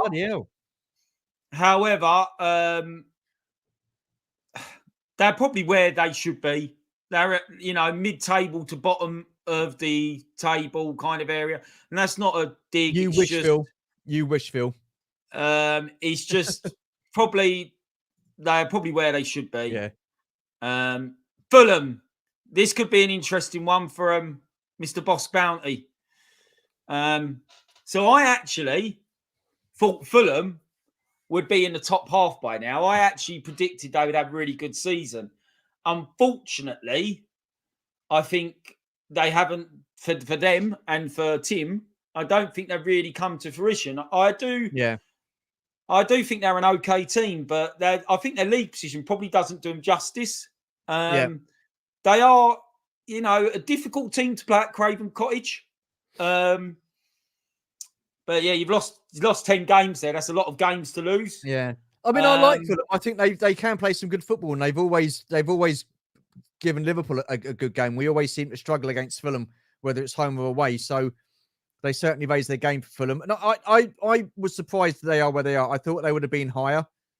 I thought they might be pushing for like 7th place or something like that this season. So I'm surprised at that. Yeah, I was expecting top 10 kind of area for them at the moment, I must admit. Maybe 8th. Yeah. It just shows, football's so unpredictable, isn't it? Yeah. Brentford, again, I'm surprised at Brentford after the season they had last season. They started off right this season. They seem to have faltered a little bit. So yeah, I mean, look at that. They've lost 4 games on the spin. Losing Tony as well, though. Like, you know, obviously I know they knew about that in fair warning. Yeah. And then what's he's called? And Bermo has stepped up. Yeah. I think he's a really underrated They've got forward. that Wissa as well, haven't they? Wizza. Wizza, yeah. I think Bermo's a decent player, but he's hit and miss. But, you know, if you're going to miss a Tony kind of type player, you're going to miss him. And I think that's probably why they are where they are. So, yeah. I don't expect much from them, if I'm honest. And I didn't expect much from them because of being without Tony. Listen, I mean, look, they're 4 points off the relegation places. We're starting getting into that conversation now, aren't we? I can't see him being relegated. No. I can't. You never know. Relegated. Palace. Palace. I don't know. I don't know what to say about Palace. I think they are where they are. Let's just go on to Dave's comment. It is difficult. So what you have to do is balance the income and revenue streams to avoid financial fair play. Brentford, I think, have got a new ground or newish ground, but it's not overly big. They're probably not a glamour team, and that's probably a harsh thing to say, but it's true. So you're right. A team like that, they're always going to probably struggle to be, unless they get like a wealthy investor to be able to sort of attract and get the players, etc. So, but that's just me. Yeah. I don't think Brentford will go down. I like Brentford, but then we're talking about Crystal Palace. Yeah. What's your view on Palace? You go first this time. Palace, yeah, I think they deserve to be where they are. I can't see them. They won't get relegated. But I don't think they'll be. I don't think they'd have been anywhere near top 10 this season. I think. Yeah, I agree. I feel sorry for Roy Hodgson. I think he should. You know, I can't believe they bought him back. But what a guy! What a guy! He's so much my dad. Absolutely, but I can't believe they bought him back. Still managing at the highest level. Like, you know, fair play to him. Like, absolutely, but I still can't believe they bought him back. There must be someone else out there, younger, with fresher ideas. Well, they tried that with De Boer, didn't they, that season? And they lost 4 games. I think they gave up too early with Patrick Vieira as well, to be honest. I think they gave up with Patrick Vieira too early, and I think they should have kept going with him a bit longer. Personally. Now, Dave. Okay. Well, that's a view. But yeah, am I doing right? Yeah, I know. 76 is yeah. It's mad. It's mad. Like, and he's working at a high level in a stressful job. He must have a very robust heart. Well, okay. Nottingham Forest. What about Nottingham Forest? They are where they should be. Really, you expect them to be down there. Obviously, they've got Nuno Santos now. If he's probably likely to bore them to death, to be fair, with his type of football. However, they beat Newcastle. They've got a couple of good players, but I wouldn't expect them to even get in close to mid-table. If I'm honest, with the team they've got, they're going to be in or around there. I don't think they go down. Yeah, they might do. I don't think they go down. I don't think they go down. What about Everton? So, well, they've got this points deduction hanging over them. I don't think they will get it taken away. However, it might get reduced. So they might end up with a few more points than they've got now. It seems to have galvanised them. I obviously watched them play against Spurs the other week, a week ago at Spurs, not White Hart Lane. And they're a good organised team. I did feel we were always on top until probably they had a bit of a glimmer of hope in the last 10 minutes. But I did feel we were probably always on top. They're probably in an unfair position. Let's put it that way. Because, but they knew it was coming. I called this like a year or two ago. Everybody knew they had outspent what they were having coming in. Everybody knew that. And they were always going to get in trouble for what they were doing. I think they were harshly done by with the 10 points, but I think it will probably get reduced to 6 points. There's talk. I think it might do. I don't see him going down. I actually think the bottom 3 is going to be the bottom 3, but that's just me. There's normally always a surprise. Sorry, Gary's just made a comment on Steve Cooper. Yeah, I feel for him, mate. I do feel for him. I thought that was a bit harsh, really, to be honest with you. I don't know what Nottingham Forest board expected from that, to be honest. Brentford are on average, a third tier team. Fulham and Palace second tier, all three. Yeah, but I get that. I get that. But I mean, Palace have been in the Premier League for a while now. Brentford, I think this is their third season in the Premier League. So, I mean, look at Bournemouth again. It's their second season back in the Premier League. You've got to try. Look, for me, you've got to try and stay in the Premier League and not get relegated. That's your first mission, I think, if you're a promoted team. And then the only way you become an established Premier team is by avoiding relegation and building from there. Teams like Brentford, Bournemouth, Palace. Palace should be up there challenging with the players they've had. I feel. I mean, I think they're a decent side. I don't think they're a bad side. They play some good football when they can be one of those awkward teams. But Everton, Did you say you think Palace should be up there challenging? Not challenging for like the Premier League or the title. I was about to challenging higher up the table. But Everton for me, maybe I don't maybe challenging for 12th or 10th. Like I don't see them anywhere else. That's not having a dig. I just don't. Yeah, but they go eventually. Yeah, like a fish out of water in it, Tim. They're sitting there struggling, bless them. Joel, going into bottom three. So hang on a minute, I've not said about Everton yet. Oh, wait, stop jumping the gun. Oh, sorry. Go on in. Bloke. Yeah, Everton. I'm not surprised that if they hadn't had their points deducted, I would be surprised at where they are because they've been bad for the last 2 or 3 seasons. I think that the way the club's been run, the way they've been managed, been ran very badly.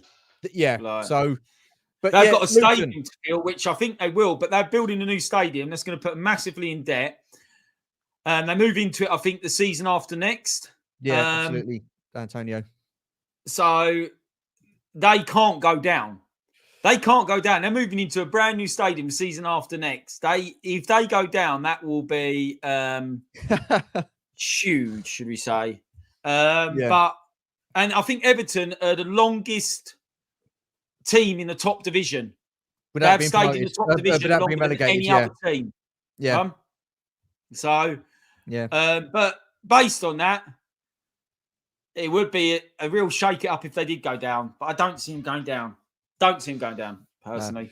Right, Luton Town. Now, I've got to say, I'm absolutely delighted they're back in the Premier League after what happened to them with their finances and stuff like that. They were in non-league football. They got relegated the year before the League Division 1 became the Premier League. So that was back in the 1991-92 season. That is when they got relegated, or was it 1990-91? One of the two. And they 92-93 was the first season of the Premiership, I think. Yeah, 1992-93. Yeah. Yeah, so it would have been 91-92 season. They got relegated when Leeds won the old Division 1. And since then, it's been a slippery slope down. So what they've done and what they've achieved, I think, is nothing short of a miracle. And for the love of football and for the romance of football, I would love to see them stay up. I just, unfortunately, cannot see that. But stranger things have happened in football. I think they're a difficult team to play at Kenilworth Road. Yes. I think they probably will go down, but they wouldn't shock me if they creeped it and stayed up. But I think on the balance of play, I think there's not many teams. I think there's better teams in the league who have been there and done it, like your Palace and even Forest to a degree after staying up last season. Yep. I think they'll stay. I think they'll go, unfortunately. Yeah. That's just my view. Yeah. And I pretty much MSC. I could pretty much sum up the rest for Burnley and Sheffield United in the same vein. I think Company's a good manager. I think he's got a good philosophy. However, I think it's a bit of a jump for them. They ran away with the championship, and they were the only team that made a profit in the championship last season or the season before. Yeah. Season before, wasn't it? I can't remember. Or did they come up last year? But they were the only team who made a profit anyway. So they ran quite well, but I just don't think they're good enough. My opinion on Vincent Kompany, yes, they ran away with the championship last season. It's not an easy league to get out of. They did it by playing some good football. He's tried to install that football in the Premier League, and I either think it's very arrogant of him to think that they can do that in the Premier League, or very naive of him to do that in the Premier League. Because in the Championship, it is a difficult league to get out of, like I said, but your forwards can have about 4 or 5 chances before they score a goal. You do not get those opportunities in the Premier League. You get found out very quickly.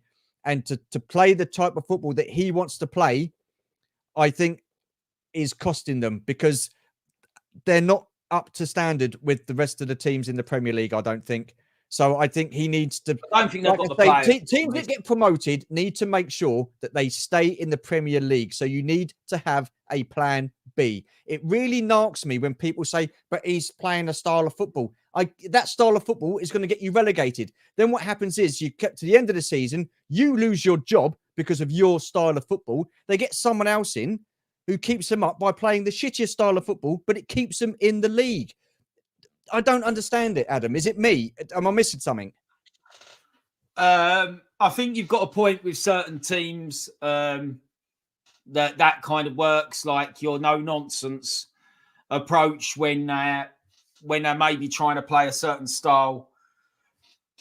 I don't think they've got the players to play the way company wants them to play. Absolutely, I think that's the thing. And pretty much what Gary Moore just said, I think I said it as well about 15 minutes ago. I think the bottom 3 will be the bottom 3 that go down. Yeah. Sheffield United, I see, again, getting Wilder in, Chris Wilder. I think he'd get a few results out of them.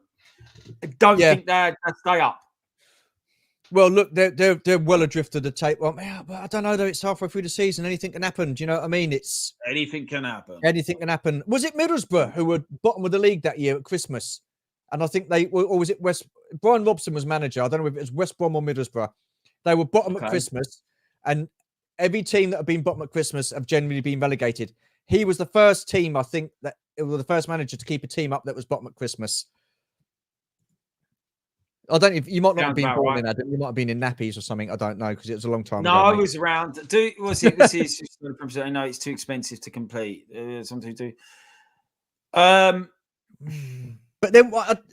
That's an interesting one, because you've got to work. If you're in the Premiership, you are in the shop window. You are going to get more chance of. You're going to get more revenue, because your more eyes are going to be on you.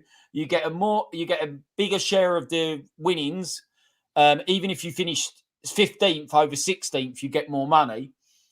I think the pluses outweigh the bad things, and I think you should always stay up, or try to stay up, which I know sounds really stupid. I don't think you don't make money in the Championship. Like I said, Burnley were the only team that turned a profit the year they came up. A lot of football clubs, and this is what I don't think people really appreciate, is there's a lot of football clubs in the Premiership that are not even turning a profit. And that is a fact. So football is not a very good business model in that respect. Unless you're one of the top 6 teams, you ain't making money. You ain't making money. And that is the truth, really, of it. So I don't know. That may come into going back to VTR, so that may come into the chairman's point of view, but I don't know. You want to be in the highest league you can be in, really. Yeah, absolutely. So, because you do get some revenue from gate receipts, didn't you? Because like Man United are coming to town, Liverpool are coming to town. Okay, let's up the prices then, shall we? So and they do draw big crowds. And listen, even when I was playing football, it's nowhere near the bloody same. But I would want to play in the top league possible against the better teams, as opposed to every footballer's dream should be to play in the top league and perform and but I don't know. Right, is that the end of this part of the conversation? Can I get rid of this now? Yeah, I feel like we got there kicking and screaming. I feel like we could have spent a long time on a lot more teams, and I feel like some teams probably didn't get the love they should have. But yes, we got through it. Right. Okay, so what we're going to do now then is we're going to move on and discuss VAR. Now, for those of you who don't know, VAR is Video Assistant Referee. Now, I will start off by saying this. VAR works. There's nothing wrong with VAR. The problem with VAR is the bloody idiots that are running it. That is the issue with VAR. You've got the technology, but you've got the donuts that are sitting behind it who haven't got a bloody clue about what they're doing. And they cannot make a decision. And I don't think I'm wrong about that. Am I wrong about that? It's subjective, isn't it? So football is a subjective sport. It's not an exact science. There will always be football decisions and tackles in football which will split opinion. So I have this conversation a lot with friends of mine. When is excessive force excessive force? There might be a tackle that you witnessed, Stu, which you think is excessive force and it's a red card. Whereas someone else might witness it and say that's not excessive force, it's not a red card. So the problem is VAR is a black and white tool. And it should be a black and white tool. It should be. But football isn't. But football's not black and white. We just proved this. It's subjective. You might think a tackle is excessive force. Yeah. I might think one isn't. So therefore, you're using black and white technology on. It's like fitting a square peg in a round hole. You're using black and white technology on a sport which cannot be black and white, can never be black and white. It's an objective or subjective viewpoint. There's certain things. Ball being over the goal, whether it's over the goal or not, is black and white. Yeah. If you want to play offsides and you're saying doesn't matter if it's a toe now or a finger now, if it's offside, it's offside. That's black and white. You can't I think where it lets itself down is with like the red card stuff. It's too subjective, and I've got evidence to back this massively up. But it's not just red cards, though. It's not just red cards. No, but they're not allowed to rule on yellow cards. They're not allowed to get involved with yellow cards. No, it's not just fouls. It's handball as well. Handballs, yeah, that's the rule of handball, though. We can get onto that. But I want to make a point about the red cards because last season, there was only 30 red cards in the Premiership, right? Which is pretty much not that many. Over the course of the season. Halfway through the season, it's been halfway through the season. It's been 38 red cards this season. So there's been more red cards this season, and we're only halfway through the season than there was the whole of last season. Now, is that because the game's got dirtier? I don't think so. If anything, I think it's become more sanitized. Yeah, well, I'm of that view, APD, massively. Yeah, likewise.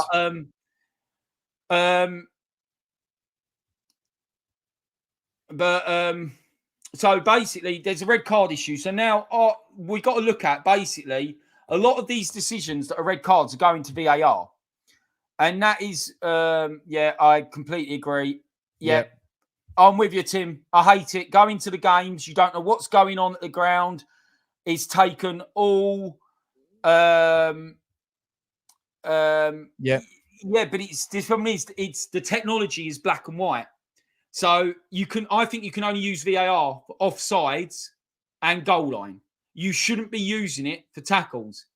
Yeah, well, you shouldn't. That's quite funny, but yeah, I completely agree with Phil. You don't celebrate a goal, and at the ground, you have no idea. You don't know what the replays are happening. Yeah, I was going to get onto this. So sorry, I've got to engage with the chat as well. No, that's what I mean. These are really good questions, though, because what I'm trying to say is there's a lot more yellow cards this season because they've changed the rules on dissent. So as soon as someone says F off to the referee or anything like that, it should be a yellow card straight away this season. Yep. So you're getting a lot more yellow cards. In terms of yellow cards that are then turned to red cards, proportionally, it's similar to last season, funny enough. So you've got 30 overall red cards, 19 of them were straight reds, 11 of them were yellow to reds. And in this season, you've got 38 red cards. And I think it's about a similar proportion that were yellow to reds. So I don't think that dissent rule is causing a massive issue. What I think is causing the issue is you look at any tackle in slow-mo, it looks a lot worse than it does in real time. And that goes for pretty much any tackle. So you pretty much, oh, don't, Gary. I could go there with that. You're pretty much getting to a state in football now where you don't need a referee, you don't need a linesman, because if you want to go down this VAR route, you're taking all the responsibility out of them. So if I don't, but VAR wasn't meant to do that, though, Adam. That's the but point. it has. It has. But it shouldn't, though. But why are they letting it happen, though? That's what I don't get. They turn around and say, VAR, you shouldn't be second referee in the game. Why are they allowing it to happen then? Because it's natural. It's human nature. So, for example, when VAR got voted on 4 years ago or 5 years ago, it was only just passed through. 13 managers out of the 20 have to vote. And there was quite a few managers who said, and I know this, Pochettino was one of them, he was at Spurs at the time, who said they didn't want it in the game. But they just didn't want it in the game. And basically, it only just got passed through. So it got passed through, right? And obviously VAR comes in. The worry was at the time that it wouldn't be used for clear and obvious. It would be everything, every tackle, every time someone has a fly hit them on the face and they go down like a sack of poo. Like it's literally being used for everything. And that's just normal. 100%. That is the absolute 100%. That's a comment there. They've got to let referees referee the game. Replying to that comment, I just want to reply on that comment. Yeah, the seasons before VAR, I know that goals were being scored that were offside, and everybody was clamoring for VAR. They wanted VAR. You wouldn't be where you are. The managers didn't, only the fans. You know what I mean? People want VAR. Now we've got it, and they don't want it. And the reason for that is like you say, the inconsistencies. It's not black and white where it should be. I said to you privately that I could sum the whole dreadfulness of VAR up in pretty much one sentence. And Luke's kind of touched on it, but VAR causes more controversy than it eliminated. The whole point was to eliminate the controversy. It now causes more controversy. Absolutely, Look, I agree with you. It does. It does. It's not fit for purpose. I mean, look, listen, the offside rule. Okay, if a goal was scored and it's offside, I get that. But what pisses me off is the fact that it takes so bloody long to determine whether it's offside or not. And some of them are bloody clear and obvious. Some of them you can see in the stadium, mate. They're clear and obvious in real time. Yeah. Goal line technology was brought in after, I think it was the 2010 World Cup, wasn't it? Because of that Lampard goal that went over the line against Germany and was disallowed, and so it wasn't a goal. That is, like you say, black and white. What I don't like... That's great, by the way. That works perfect as well, of course by the way. Yeah, because... Yeah. But very what quick. I don't like... He's got a watch on his arm and it says no, go or goal, don't it? It's very quick decision. But what I don't like is when a player will get sent off 1 week for a foul. Yeah. And then the following week, another player won't even get a red card for the same type of foul. It's the inconsistency. But that's because it's subjective. But that's because it's subjective, isn't it? So this is what I'm going back to my original point, right? If me and you were VAR referees, right? Which would be quite amusing. But if me and you were VAR referees, right? You referee one game and you think someone has used excessive force on a challenge, right? I might see that challenge and be in a VAR thing, go, I don't think it is excessive force. It's subjective. And this is the problem. VAR is still using a human element. So you're never going to... So maybe they shouldn't be doing it for tackles. The thing is, no, I get that. But look, listen. Bloody, Harry Kane against Liverpool a couple of seasons ago should have been sent off for that. In your opinion? Yeah, in my opinion. Because a couple of weeks later, someone else got sent off for the same thing. So you've got to get just out of interest, why do you think say anything like that? Anything like that, right? If you come in, it doesn't matter whether it's excessive force. If you come in with your studs showing, it's a red card. That's not the rules. That's not the rules, mate. I didn't say it was the rules, Adam. I didn't say it was the rules. I said they should be made to come in and say, right, to make it black and white, if a player goes in with his studs showing, it doesn't matter whether there's excessive force or not, right? It's a red card. What about then? What about if he slipped and his studs are showing? Yeah, but you've got VAR. You've got VAR there. The VAR So can then someone determine needs to whether he slipped. If you've got someone who's come in and slide tackling is it in, subjective if he slipped or pushed or something do like you that? think Curtis Jones should have been sent off against Spurs? 100%. He Why? endangered the player. He endangered the player. He got the ball. He won the ball. He won the ball. Doesn't matter. That's not the rules, though. Do you know? Like the rules are in football pretty black and white. So I will, because this is what a lot of people don't understand. You can win the ball and still be sent off. That is a fact. You can read it up. But you can't go in for a hard challenge. You can't go in for a strong challenge. You basically touch him because he's a buttercup and he might hurt himself. Exactly. So the rules are, the rules are you can win a ball, but if you follow through, which is why Romero was sent off against Chelsea, remember? So he got the whole ball, right? So let me just wind this back because this is a point you were making about Curtis Jones. So Romero against Chelsea got against Sterling, got the ball. He got the whole ball, right? He absolutely got the ball and he cleared out. He followed through and cleared out Sterling. He got sent off. You know, he got the ball. So let's forget that. He got sent off because he used excessive force, right? So like you said, it was deemed to be an overly strong challenge, right? For fuck. I don't mean to swear, but listen, as a kid, I was always taught, don't pull out of a challenge, go in and go in hard. You don't go into a challenge to purposely hurt someone. You don't. No. You just don't do it. Some players do. You've got to win the ball. Yeah. I'm not being funny. If someone's going in for a challenge and they go, oh, no, I'm not going in for that. They could A, end up getting hurt. B, it could end up that the other team go up and score a goal. So I'm just how do these referees and linesmen and how do these officials know if it's excessive force or not? Because mate, he's fallen over. Oh, Diddums. Well, this is it. So let's take that. Do you remember that Romero incident against Sterling in the Spurs Chelsea game? No. That I'm talking about. So that the referee, no, I didn't see the game. I didn't see the game. Right. So the referee, I heard about it. Yeah. The referee and the linesman on the pitch said it wasn't a red card. Right? They carried on playing. They said it weren't even a penalty. Right? They carried on playing. VAR looked at it, awarded a penalty, and sent Romero off because they said he got the whole ball. He got the whole ball, but because it was a strong challenge, it was excessive force. It was a red card under endangering the player. 100%, mate. You can look up the rules. So 100%. But I agree with you. You can't make a strong challenge anymore. You can't make a strong challenge. That's the problem. You can't make a strong challenge, and because it can be deemed as excessive force, and that's what they're looking for now, and that is why a lot of these red cards are being red carded through VAR. Because you look at me in slow motion, mate. If I was to shoulder to shoulder with you in slow motion, it could probably look, and you would go on the floor. It could look like excessive force. It's crazy. Yeah, but then they do one way. What I don't get though, Adam, what I don't get is, look, listen, it happened. Curtis Jones got a red card, right? So 100%, he got a red card. I don't think it was a red card. That's just my opinion.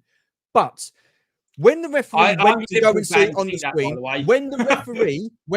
on the screen, the first image he saw was Curtis Jones' foot on Matey's ankle. Right? He's going to send him off for that, isn't he? Watch the whole thing back. Yeah. Watch the build up and then watch it back. Yeah. You will then determine whether he's gone in with excessive force, whether he's gone in to injure the player, because he's gone in. He's gone in quickly. Okay. The ball, his foot his studs are up. He's hit the top of the ball. His foot has rolled over the ball and caught Matey. And that is the image that referee first saw. You can see that on the screen. But let's forget about Liverpool here, because this has happened to other teams. Liverpool. I know. No, I know that. I know that. But this is like, so interestingly, because I watch Ref Watch every week, and I watch Mic'd Up on Sky, which actually shows all the VAR like audio. Yeah, absolutely, James. So, absolutely, mate. And sorry, my son's in the chat. Was it? Yes, mate. He's right. He's 100% right, by the way. And this is what I'm basically saying VAR is rubbish for. Yeah, exactly. I didn't see the challenge, Luke. I didn't see the challenge. No, I think he's basically saying Curtis Jones. Listen. He's saying if I think he's saying that. So basically, I will just say this. Football fans are fickle, and I'm no different. Okay, what you see happen to one player, you'll say it shouldn't be a red card. If it happens to your player, you're going to scream red card. Absolutely, I'm not denying that. I'm not denying that. And so, but what I'm trying to say is before it goes into kind of a melee, is there is a lack of understanding of the rules. So if I was to say to you, what card should you get for a careless challenge? What would be your answer? Just out of interest, Stu. Just out of interest. So Shawcross won the ball when he snapped Ramsey's. Well, yeah, look, yeah, that's just fair enough. Stu, just out of interest, because this is where I think there's a lack what was the question, mate? Sorry. So if I was to say to you, what card should you be issued for a careless challenge in football? Should you be issued a card? Should you not be issued a card? What would be your response if you were a referee? If it's a careless challenge, then yeah, I would say issue a card. It's in the rules of the game, it's a non-bookable offence. Careless challenge is a non-bookable offence, right? So a reckless, this is where it gets complicated. A reckless challenge is a bookable offence. And the difference between careless and reckless, what do you think it is? They're spelt differently. It's intent. Ridiculous. It's intent. So careless is considered not to be intentional. Reckless is. And that's, right, that's okay. The Leeds player that injured Harvey Elliott, that was a careless tackle. He didn't go in. He still got sent off. So he shouldn't have got sent off. But then it comes to another thing. You've got careless and reckless. You've then got endangering a player and excessive force. So they come under the serious foul play banner, right? So I don't remember that challenge, if I'm honest, mate. So I'm guessing he was probably sent off. It was innocuous. Right. Okay. I was going to say he's probably been sent off because of endangering a player or something like that. That's probably what they've said. I'm not saying it is the case, but that's probably what they've said. But what you've got to remember as well is what tends to happen is the referee sees the incident. The referee sees what was that for? I don't know. I don't know what one. Well, because he slipped apparently. That's the reason why. That's careless and it's not intentional. So that's not a sending off. That's not even a yellow card, by the way. I actually what I do remember that one. I watched that today on Ref Watch. That's not even because he's careless. He slipped. It's just careless. It's not like one of them things. He's not out of control of his body, which is then considered can then be considered a dangerous tackle. But what I'm trying to say is there's so many different elements that make up what is considered a red card, what is not considered a red card, what is considered a yellow card, what is not considered a yellow card. And it's very subjective. It's very subjective. So, as we've proved in this discussion, and you're using VAR on subjective decisions, and therefore you're going to you slow it down in slow motion, which a couple of people said in the comments, you are going to get most of the time people are going to go, that's a red card. And something else, you made a really good point about that Curtis Jones thing. The first thing you saw on the screen. So that Romero, we go back to this one because we've used the example. That Romero incident against Sterling, the referee on mic'd up, the referee goes to VAR. Can you play the tackle in real time? I want to watch it in real time. And the whole thing on the screen, they didn't show him once in real time. They just kept showing it in slow motion and freeze frames of Romero, basically. And this is the referee asking. Is this the referee? This referee asking VAR to play it in real time. So why didn't VAR do that then? Why didn't they do that? Don't know. Dermot Gallagher, who was not Dermot Gallagher, Howard Webb, who was on the show for Mic'd Up. Yeah. He turned around. Bearing in mind he's in charge of VAR. He didn't even. He just fobbed it off. But the referee said, "Can I have it in real time?" And they showed him it in slow motion and freeze frame. And every tackle is going to look horrific. I just want to go back to Tim's. I remember seeing this. Now, I remember seeing it, but I can't remember whether he went in. Yeah. Was it? I can't remember. Was it excessively hard he went in? Was Ramsey's leg at a funny angle? I don't know. I can't remember. So I don't remember that tackle. However, it doesn't matter if you win the ball or not. You can still get sent off. That's basically underlining subtext in a red the thing card. is, if a player's gone in for a tackle, and another player's ankle is at a funny position, his foot's planted, and something happens and the player gets injured, just because that guy's tackled him and hurt him, it's like the Leeds player. Just because he's tackled him, I don't think he's. That's the thing, you know. Injuries happen in football. They happen. You know, otherwise, pretty soon it's going to become a non. It's going to become a non. Well, it's coming that way already. Well, it's becoming that way already. So I was watching the Spurs Brighton game earlier, and the commentator said, I think it was Andy Townsend, who was quite a tough tackling midfielder, weren't he? Andy Townsend. He played for Villa, didn't he?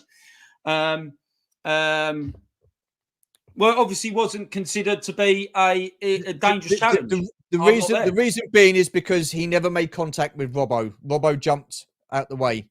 If he had contacted Robbo, he would have been sent off. And for me, listen, that makes sense. For me, that should have been a red card, because he went in, he was out of control, his foot was high, his studs were showing. The problem is, what I'm going back to what we're trying to say is, I was watching the Spurs and Brighton game earlier, and Andy Townsend was saying you can't tackle any player basically, because as soon as that's another one. There's Jota 6 foot kung fu kick on Skip. Yeah, that left him with a gash on his eye, and then he goes on to score the winning goal. But we won't even go into that. That's what I mean. But this is demonstrating how inconsistent it is. Basically, this is demonstrating. It's also demonstrating how subjective it is, and this is the problem. And you put anything in slow motion, it is going to look worse. So yeah, Rashford in the Champions League, he got sent off, didn't he, for standing on the guy's ankle? So another thing as well, which a lot of people don't realise, violent conduct is basically. So let's go back to Newcastle Arsenal and that Gutierrez whacking Havertz on the back of the head. Yeah. That to me is a sending off all day long. It's violent conduct. The ball isn't present, so that's why it comes under violent conduct and not serious foul play. But that is a red card all day long. And they got away with it. Sorry, I just want to G-Force. Yeah. I've got something to. There's going to be a poll at the end of this. Live stream, mate. So I'll get to that in a bit, my friend. Sorry, go on, Adam, mate. Let's pull it back to. Let's pull it back to VAR. It's not working in my eyes. It's not working. It's more. It's giving more controversy than it's solving. I just think it's not working. It might need to be refined or changed. But I'm fed up as a football fan, one, being at the stadium, celebrating a goal, and then think, oh, actually, it could get chalked off, so I don't really celebrate. I don't really get in the moment. I feel the same in my armchair, Adam. Yeah. Two, the only thing I would say, the reason I pointed out at the stadium is because you don't know what's going on. You don't get told about the checks, so you don't even see things. So that's if the board works half the time. Two, it's basically trying to make football robotic. Like, it's trying to make everything so robotic. Football is not an exact science. It is a subjective thing. People do get injured. Tackles can sometimes be hard. At this moment in time, we are going down the route that you won't even be able to shake a guy's hand on a football pitch without that being seen as serious foul play. Like, it's ridiculous. Just want to go back to Luke's point here. High foot check, stud showing check, reckless check, engaging an opponent check. Nearly took Skip's head off check while pouring blood. But no red. Right. So my question is, do you think a player should be sent off if his feet or his studs are showing, regardless of whether it's a reckless challenge, whether it's a careless challenge? If a guy is showing the bottom of his studs in a challenge, do you think that should be deemed as a red card? Because then what that will do is get rid of all the grey area. It then becomes black and white. You're not going to like this, but no. Because, do you know, this is another thing we forget here. Not every foul is a yellow card. Why have we got into this game here where we consider every foul to be a yellow card? Absolutely, have you seen, like, what happens now in football is what happens? What happens a lot in football these days is someone goes in for a bad challenge, and the team will surround the referee to look at VAR to get him sent off. That's happening already. Okay, all right. Cheers, Tim. So I don't think some tackles are just that. They're just tackles. They're not worthy of a red yellow card. They are careless. I've played football for years. I've been taken out more times than I care to think about. But did I get up moaning that someone got sent off or someone had a yellow card? I just carried on. So he's not. The thing is, in a strange way, he's not far off what he's saying there. Yeah, it is true. It can, yeah. But I think people, and I think that's what people, and I'm not digging anybody out, but I think as football fans, we don't actually know all the rules. And I think we like to think we do, but we don't. And but then these rules aren't explained to us then, are they? They're on the internet. You can look at them rules on the internet. Who's going to go? I don't want to be looking at the rules on the internet. Bloody hell. You can 100%, you can, even if you win the ball, you can be deemed as a excessive force or dangerous play and still get sent off. 100%. Can I quickly make a point on that? To Antonio's point here. What's that? Going away from fouls. All the advantage, it used to be, and they said they were going to change it. So the advantage was with the attacking player, didn't they? Offside. There is no advantage for attacking player. Now, if you're a fingernail offside or a toenail offside, you are offside. And they've made that black and white. So that is like, Spurs had one go for us the other week against Villa. Ollie Watkins scored. To me, he got no advantage. Yeah, I agree with that one as well. We'll get on to that. That's where you got clear daylight between a player and So Watkins scored against Spurs the other week. He was given as offside because he was technically offside by about 4 centimeters, but he had no advantage. That 4 centimeters, he would have still scored the goal or not. He would have still scored the goal or not, and so I'd hate the offside thing basically. So there's that. I mean, they don't really wear shin pads anymore, do they? These players. Well, they don't have to. They don't get tackled anymore. They're not allowed. No tackling's allowed anymore. Allowed to. They're not allowed to tackle anymore. So it's one of them things. I just think not every tackle is a foul. Not every tackle is a red card. I agree with that. Not every tackle. You can tackle. I've played football and I never used to tackle with my studs up. If you're sliding, if I slid into a player, I would, because when I played, you could slide tackle from behind. And what you would do, you would run up alongside the player, you would slide in, and you would hook your leg around and win the ball, and then put it back. He would fall over, and the referee would go play on. It was a fair challenge. You're not allowed to do that anymore, though. I know you're not allowed to do that anymore. I mean, that was a harmless challenge. You can't tackle from behind. Well, I don't know. You can't even tackle from the side now. If I was always taught, if you go in for a block challenge, you go in with the ball and you go in.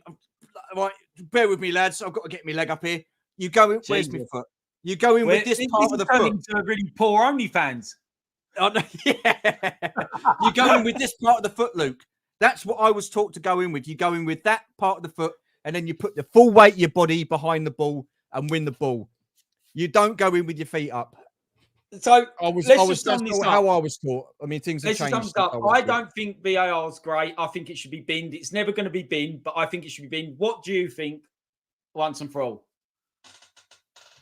No, but I do read a lot about referees and decisions because I thought I'd arm myself with knowledge rather than just think and say what I think I know. So I do watch a lot of programs. I read a lot of information, and they are the rules. So, yeah, I agree with that. This is the problem. Yeah. And referees are dodging their responsibility now because they know they can pull back on VAR.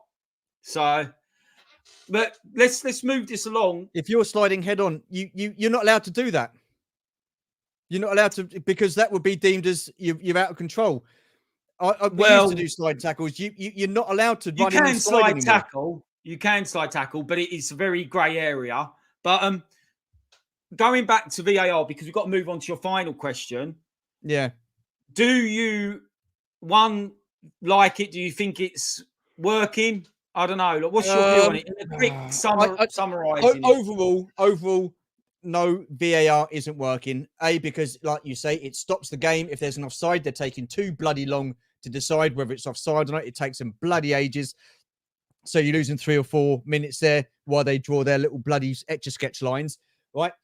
If there's an issue like a handball, they don't blow the whistle straight away and check it. They leave it 1 or 2 minutes, then decide, oh, yeah, right, stop the play, we'll go back. It's an absolute bloody joke. So, yeah, in my opinion, VAR, go bloody do one because you are ruining the game. Okay. In my opinion. Okay, well, there you go. Final point, final view then. Right, let me just catch up with the chat. Be interesting to get Mr. Knight on something as he is a qualifier. Yes. Yeah, Keith Knight. It would be interesting to know, but like I said, I've well, that's true. Yeah. I agree with that, Des. Like I said, I have basically read the rules till I'm blue in the face because I be honest, I can hand on my heart say I don't think I knew what the proper rules were this season, and I thought, well, I want to know what the proper rules are because I don't even think the bloody footballers know what the rules are. I mean, it's like handball. No one knows the bloody handball rule. It's a joke. No, VAR has so much influence in games. Talk about it. And the officials in the VAR box are so, yes, they are. Do you know even more games where they're on the screen rather than making the VAR call clearly bottling their duties? Yeah, that's 100% right. 100% right. Yeah, it's different game though. Different games. They're slower games. I don't think it means it can work. Well, that's something we agree on, Luke. Thank God for that. I knew there would have been something that we would agree on. I do want to quickly say, you do know, and it's more of a statement, they're changing the handball rule next season. Don't get me started on handball. We've just come that's changing next season. But that maybe for another discussion. Maybe the end of the season we could talk about that. Yeah, and when the stream is done, I'm replaying every minute in slow-mo to spot all the... Cheers, Dave. Right, my final question... What's that? It's raining nearly every time. Yeah, it is. Yeah. They don't pick it up anymore, do they? Right. Don't bother with Power Pros. Again, this question is going to divide opinion, but this is just my opinion. I want to know whether Pep Guardiola is all that. Now, my opinion is I don't think he is. And that reason being is because you look at the teams he's been at. He's been at Barcelona. He's been arguably the best team in the league at that time with the players. You know, you had Messi, he had Xavi, Iniesta. So he had a decent team there. Then he went to Bayern Munich. Again, you're going to a German league, which is basically a 2-horse race. Occasionally, Dortmund will throw some competition in, but it's predominantly Bayern Munich. Then he's gone to Man City. Now, when he went to Man City weren't a bad side. They had some quality players, right? He came in, he got given a checkbook. Thank you very much. I'll have him, and him. Puts them in. So he replaces older players with, players of the same caliber. Now, listen, I would argue that what Mikel Arteta has done at Arsenal is absolutely fantastic. He's gone in and he's changed the team round. He's built a team from scratch. I don't think Pep Guardiola's done that, in my opinion. And I don't think he would. I mean, you turn around, because I think we had this conversation. We had this conversation a bit earlier. Would Pep Guardiola be successful at other clubs? Yes, he would, but you've got to determine success. A team that gets promoted to the Premier League, they manage to stay in the season and avoid relegation. That for them is a successful season. 100%. Yep. Absolutely. Pellegrino, he won the title with Man City. He then left and went to West Ham, and he didn't do a great job at West Ham. Listen, this is just my opinion, but I think compared to other managers and what they've done and the resources that they've had to have, and Arsenal challenging, Liverpool challenging, Klopp's had to rebuild a team. He's gone in, got rid of a load of deadwood. It took him 3 or 4 years. He's done that. With Pep Guardiola, I think it's just he goes into a club where it's instant success. I don't think he really builds. If he just replaces players with 50 million, 100 million players, it's as simple as that. That's just my opinion. It'd be interesting to see what you think and what other people think. I think he would be. I think he'd be excessive. Thank you, Luke. What is going on? Hang on a minute. This is the second thing me and Luke Reynolds have agreed on. Okay. So I'm happy with that. Let's just go with that point, though. Yep. So what if Jurgen Klopp was put at Leeds and Palace? Wolves and Palace, sorry. Well, do you not think it would be the same? No, I don't think he would. So you don't think it'd be you think he would be like Pep, or you don't think he would? I don't think he would. I don't think he would. But the difference is, Jurgen Klopp was at Dortmund, okay, and it was Bayern Munich that were the dominant team. He won back-to-back titles with Dortmund, in Germany. So he's basically been a team that the unfancied underdogs, and he's turned them round. He's turned them. Look at Liverpool. Liverpool were absolutely rudderless until Jurgen Klopp turned up. We had a lot of deadwood. He's come in. Where did you finish the season before? Huh? What position in the league did you finish before he turned up? I don't know. I'm asking a question because I don't know. I'm just thinking that was it. I'm going to have a look. I think we finished second to City. So you were not really rudderless. You finished second in the Premiership. So if you for the first time turns up at a team that's rudderless and they finished second for the first time, it's absolute God knows how long. No, we were. We weren't. I'm consistent. sorry. I think no. We were not consistent. We weren't consistent. I think, and this is 100%. I agree. He's the equivalent of Sir Alex Ferguson is to Man U. If he leaves, City are dead. Genuinely believe that, and I agree with that as well. Agree with that. Listen. You look at the players that Arteta had. He had players that were disruptive. He had players that were absolutely bloody hopeless. He's changed it around. He's gone with youth, and I think what he's done in that amount of time, he still finished. He's done a good job. He finished 2 seasons at 8th in a row. Who did? Arteta. He finished 2 seasons with Arsenal. They finished 8th in a row. Look at the players he had. Look at the job he had to do. He didn't go in to a world bloody class team. The fans wanted him sacked, remember? And he spent a shit ton of money. Oh, shouldn't you? But, a crap ton of money. He spent a lot of money, but he's done that over a period of time. Jurgen Klopp, I mean, look what he done with Liverpool to get him to the finals back to back, whether it be what was it, the Europa League final we got to and lost. We then got to the Champions League final, we lost that. We then got to the Champions League final, won it the year after. So within 4 years, he's not done a bad job, but he's had to get rid of a lot of players. You don't think Pep's had to do the same then? Huh? You don't think Pep's had to do the same, get rid of a lot of players? He's still got rid of them, and he's had to replace them. But not at City. He didn't get rid of players straight away, did he? At City, he still had the likes of David Silva. He still had the likes of what's his name, Aguero. He still had Vincent Kompany. He still had quality players. I'm just playing devil's advocate. Did Klopp completely get rid of every player when he turned up at Liverpool? Then I don't know, buddy. I'm not. Did he get rid of every player? Did he keep some of them? Did Klopp keep any of your players when he turned up at Liverpool? Because if I turned up at Man City, if I turned up at Man City, I'm going to keep David Silva. You know what I mean? I'm not going to get rid of him just because I want to build a new team. He's a good player. So, that's what I'm saying. He went into a team that he didn't build. He didn't build that team. Listen, you go into a team a lot of the time when you've taken over. You just look at Man United, for example. Yeah. Right? Manager's gone in. He's got a load of bloody players that he doesn't want, that are rubbish, because another manager's bought them. So he wants to move them on. Right? So then he gets given money to... It happens at every single club. Right? But Man City, you cannot tell me that you go into Man City and there's one shit player within that squad. They've got a squad full of world-class players. I'm just having a look at the Man City squad when he took over, because I think that will. I think, if I'm honest, I don't agree. Yeah, I'm glad we didn't spend 150 million on him. If I'm honest, I don't agree, because I believe, and this is why I don't agree, but when the season before, by the way, and Pep went in, Man City were fourth, just so you know. But the reason I don't agree is, you take any top manager, whether it be Klopp, whether it be whoever, like you could think of a loads of manager, right?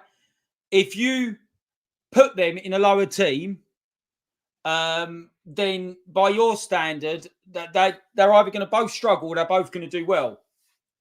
And I just think Pep would do well anywhere.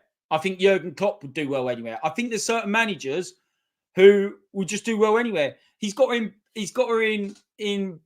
install a philosophy.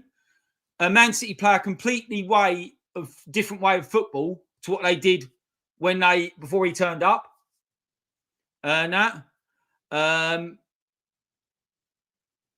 So I don't know. What's your view? I know what your view is, but I just think it's. I don't really agree with it. Look, I don't. Well, that's a matter of opinion, isn't it? I would like to see him at a team that aren't always the favourites, aren't always, I would, the thing is though, but like, you can say that about any manager. You can say that about Klopp. Like, Dortmund were a good team. They're not a crap team. Has Dortmund won the league since Klopp's gone? Has Dortmund won the league since Klopp's gone? I don't know who they had, actually. No one's won the league in Germany in 11 years. So, except for Bayern Munich. So, they've won the league the last 11 years, ain't they, Bayern Munich? So, it's not really a particularly good example. But I just think he's got, like, if you look at his stats, so he's won 73% of all games he's played. So he's got good stats. He's a good manager. I think he's a good manager. You're right, mate. Hello, Appreciate you joining us. I'm not saying he's so many skills to him. Yeah, I agree. I think it's not just about the players; it's about getting a tune out of them players. So that's an interesting thing. So let's just go back to where Klopp and Pep both get their philosophy from, right? You do realise they both studied the same person, so they both have the same philosophy. Are you aware of that, Stuart? They both have the same philosophy. Yeah, they're both gegenpress. Yeah. Well, yeah, more so, I would say probably Klopp, but they both studied the 1980s AC Milan team, didn't they? Sacchi. That's which is all about pressing from the front. And so they both are very similar in their way they manage. But like Tim says, everybody copies the inverted fullbacks now. Some do one, some do two. Spurs invert both theirs, but everybody else might only invert one of them. So, I think it's a bit harsh, I think, to say Pep is not a good manager or he's not. I didn't say he wasn't a good manager. I just don't think he's as all that, because I would love to see him. You could say that about any. No, I think you could say about any. Listen, Mourinho, look what he done with Chelsea. Yeah. He did a great job at Chelsea. Could you replicate that at Spurs? No. Could you replicate that at He's replicated it everywhere else. What, Man He's United? won trophies at every other team. Spurs was the only he wasn't that Spurs great were the only club he's never won a trophy at, Mourinho. He went straight to Roma after he left Spurs and he won a trophy with them. It does. But I mean, when Pep went into Man City, they didn't have a bad squad there, did they? And then that first year he was there, he finished fourth the season before. I know. No, but the first full season he was there, I don't think he did that well, did he? Because he was getting used to the English game. So again, it took him a season to build, and then after that, he's just practically dominated. I'm trying to find desperately the team he started.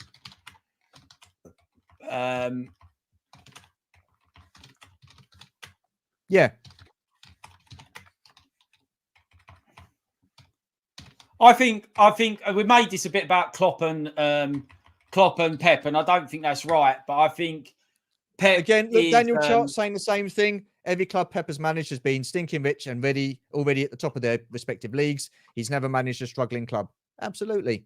I'm not being funny. You obviously brought up Klopp as well. Klopp's the same, in my eyes. I think you're mad to think that Liverpool were a struggling club when Klopp came along. Did they win I'll be really honest there. Did they win any? Have they won any titles since Klopp's been there? Before Klopp was there. They hadn't won the league in 30 odd years. They didn't even look like challenging. They won the league in 2012, remember? And he came up in 2016. Liverpool didn't win the league in 2012. No, I'm sorry, I was talking about Man City. I thought we was talking about Man City. No, sorry, because you said about Klopp. Oh, no, Klopp. All I'm saying is I don't think Klopp went into a rubbish team. I'm having a look now at some of the players. I disagree with that, Anthony, but that's what it's about, disagreements, ain't it? It's about having... Yeah. I'm looking at some of the players, Pep had for his first team, and some of them are not good. So do you want me to go through the team Pep inherited? I've got it here. Yeah, go on in. Goalkeeper, Willie Caballero. He wasn't the only goalkeeper. He was a starting goalkeeper at the time. Let me just carry on. I'll go through them all. Go on in. Yep. Bakary Sagna. Yep. John Stones was there. Yep. Obviously, he's very or he just brought him in. Yep. He actually arrived the same summer. Kolarov.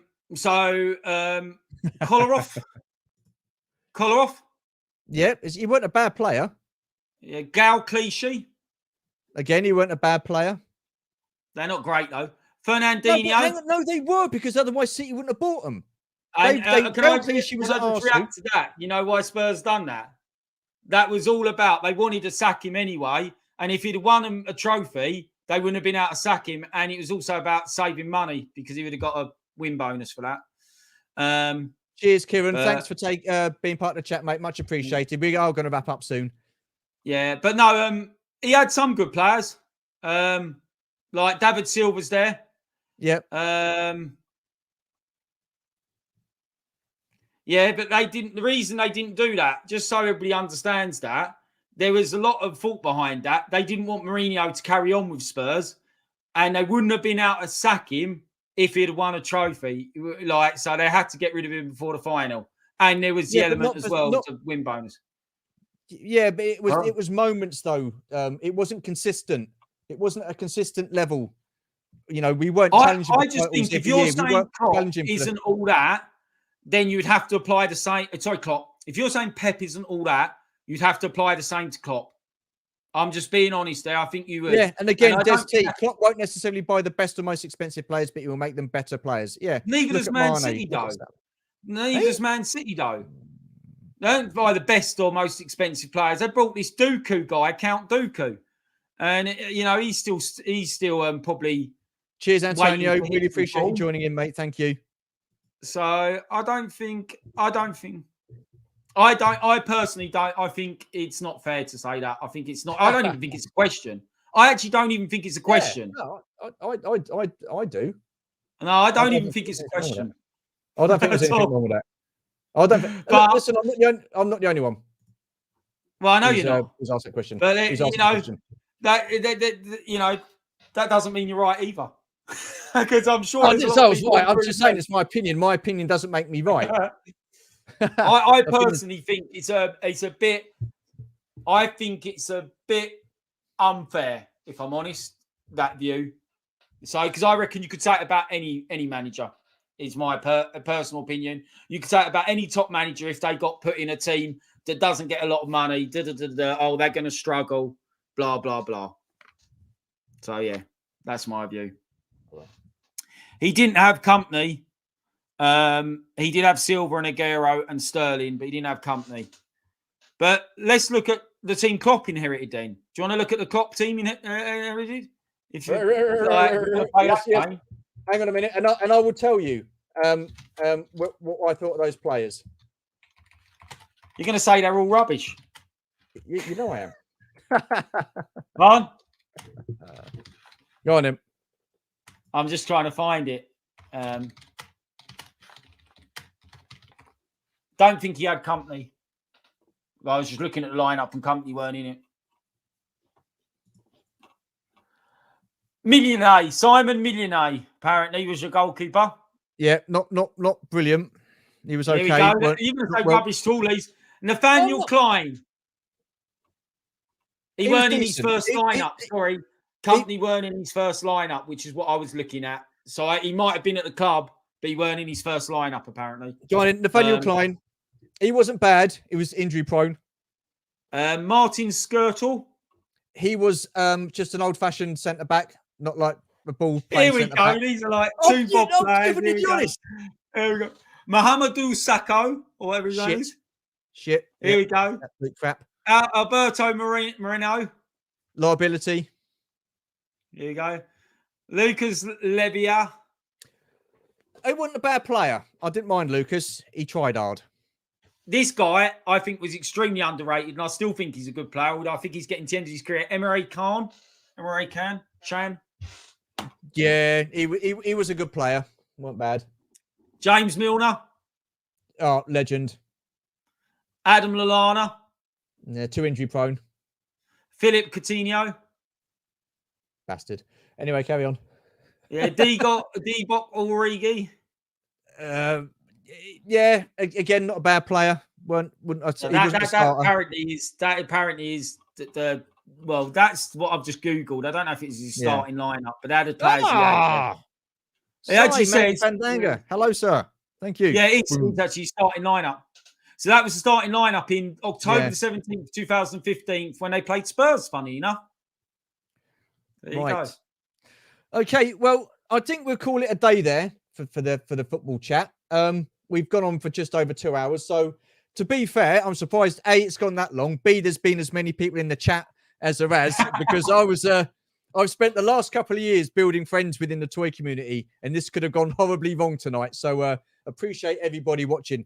Now, I have just put a poll on my YouTube community page, and the poll is: should I keep my name as Sue until the 24-hour live stream in March? And the reason I'm saying that is because a lot of people have turned around and said to me that, hang on a minute, bloody hell, that my name is going to be forever Sue.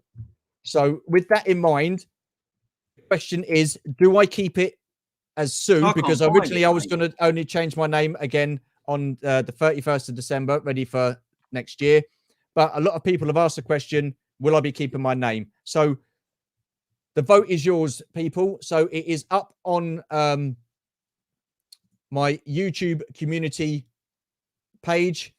Should I keep my name as Sue until the 24-hour live stream in March? Yes or no? I will go with the majority. So if it's yes, then I will keep my name to Sue. If it's no, then I'll gladly go back to Stu. So I voted. Do you want my view? You voted, have you? Hang on a minute. Let's have a look. Yeah. 50-50. Fiddy. Did you vote twice? No, I voted you should go back to Stu. No, I didn't. No. I never said that. I never said that. What's this, Daniel? He said to the end of the year, to be fair. I don't think we're that bad.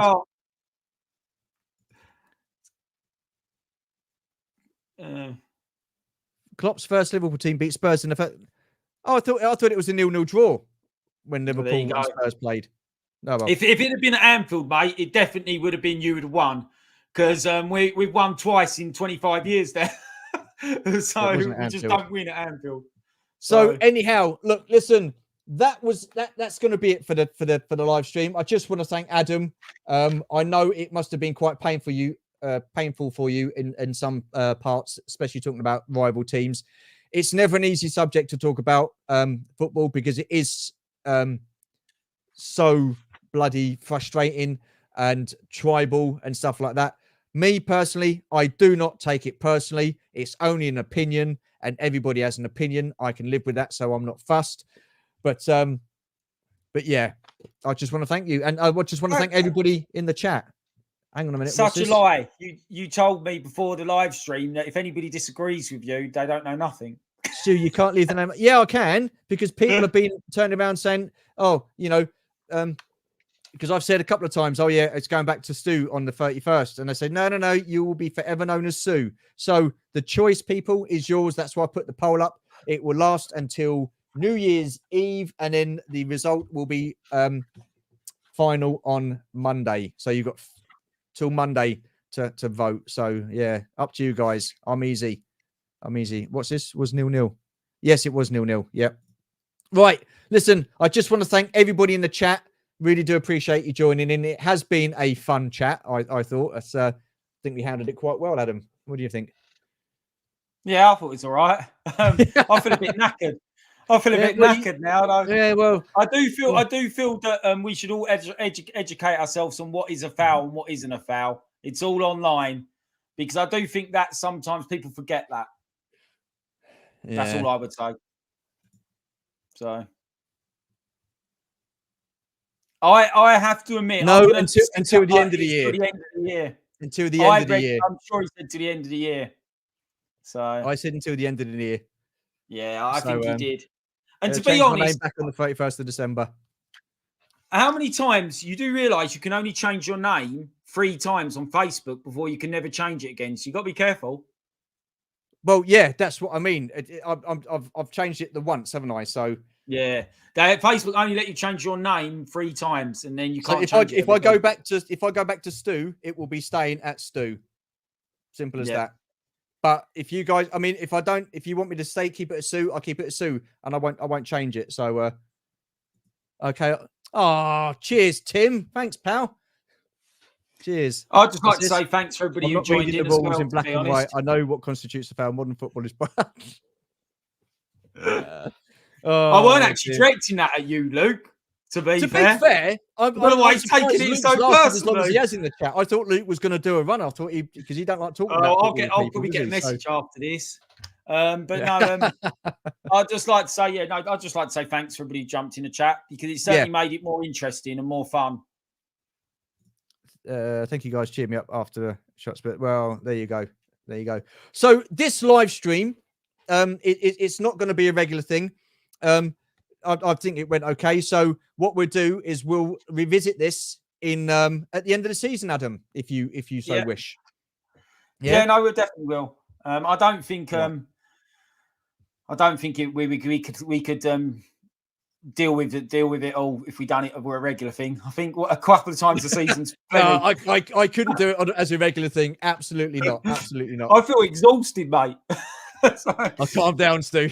Yeah. Was it listening to our soothing tones, Luke? Was that what cooled you down? Was that what calmed you down? Awesome stuff. Next time we'll organise some football chats in the chance. No, chance in the chat. No. I know some good ones, but you probably can't say them. Yeah. Right. Listen. Once again, I just want to thank Adam for being an awesome guest. Thank you so much, mate. You added a lot to the conversation, and I just want to thank each and every one of you in the chat. Really do appreciate your time. Thank you so much. And I just want to wish everybody a happy new year. So awesome stuff. Take care. Thank you so much. And we shall see you soon. Adios, amigos. Bye-bye for now.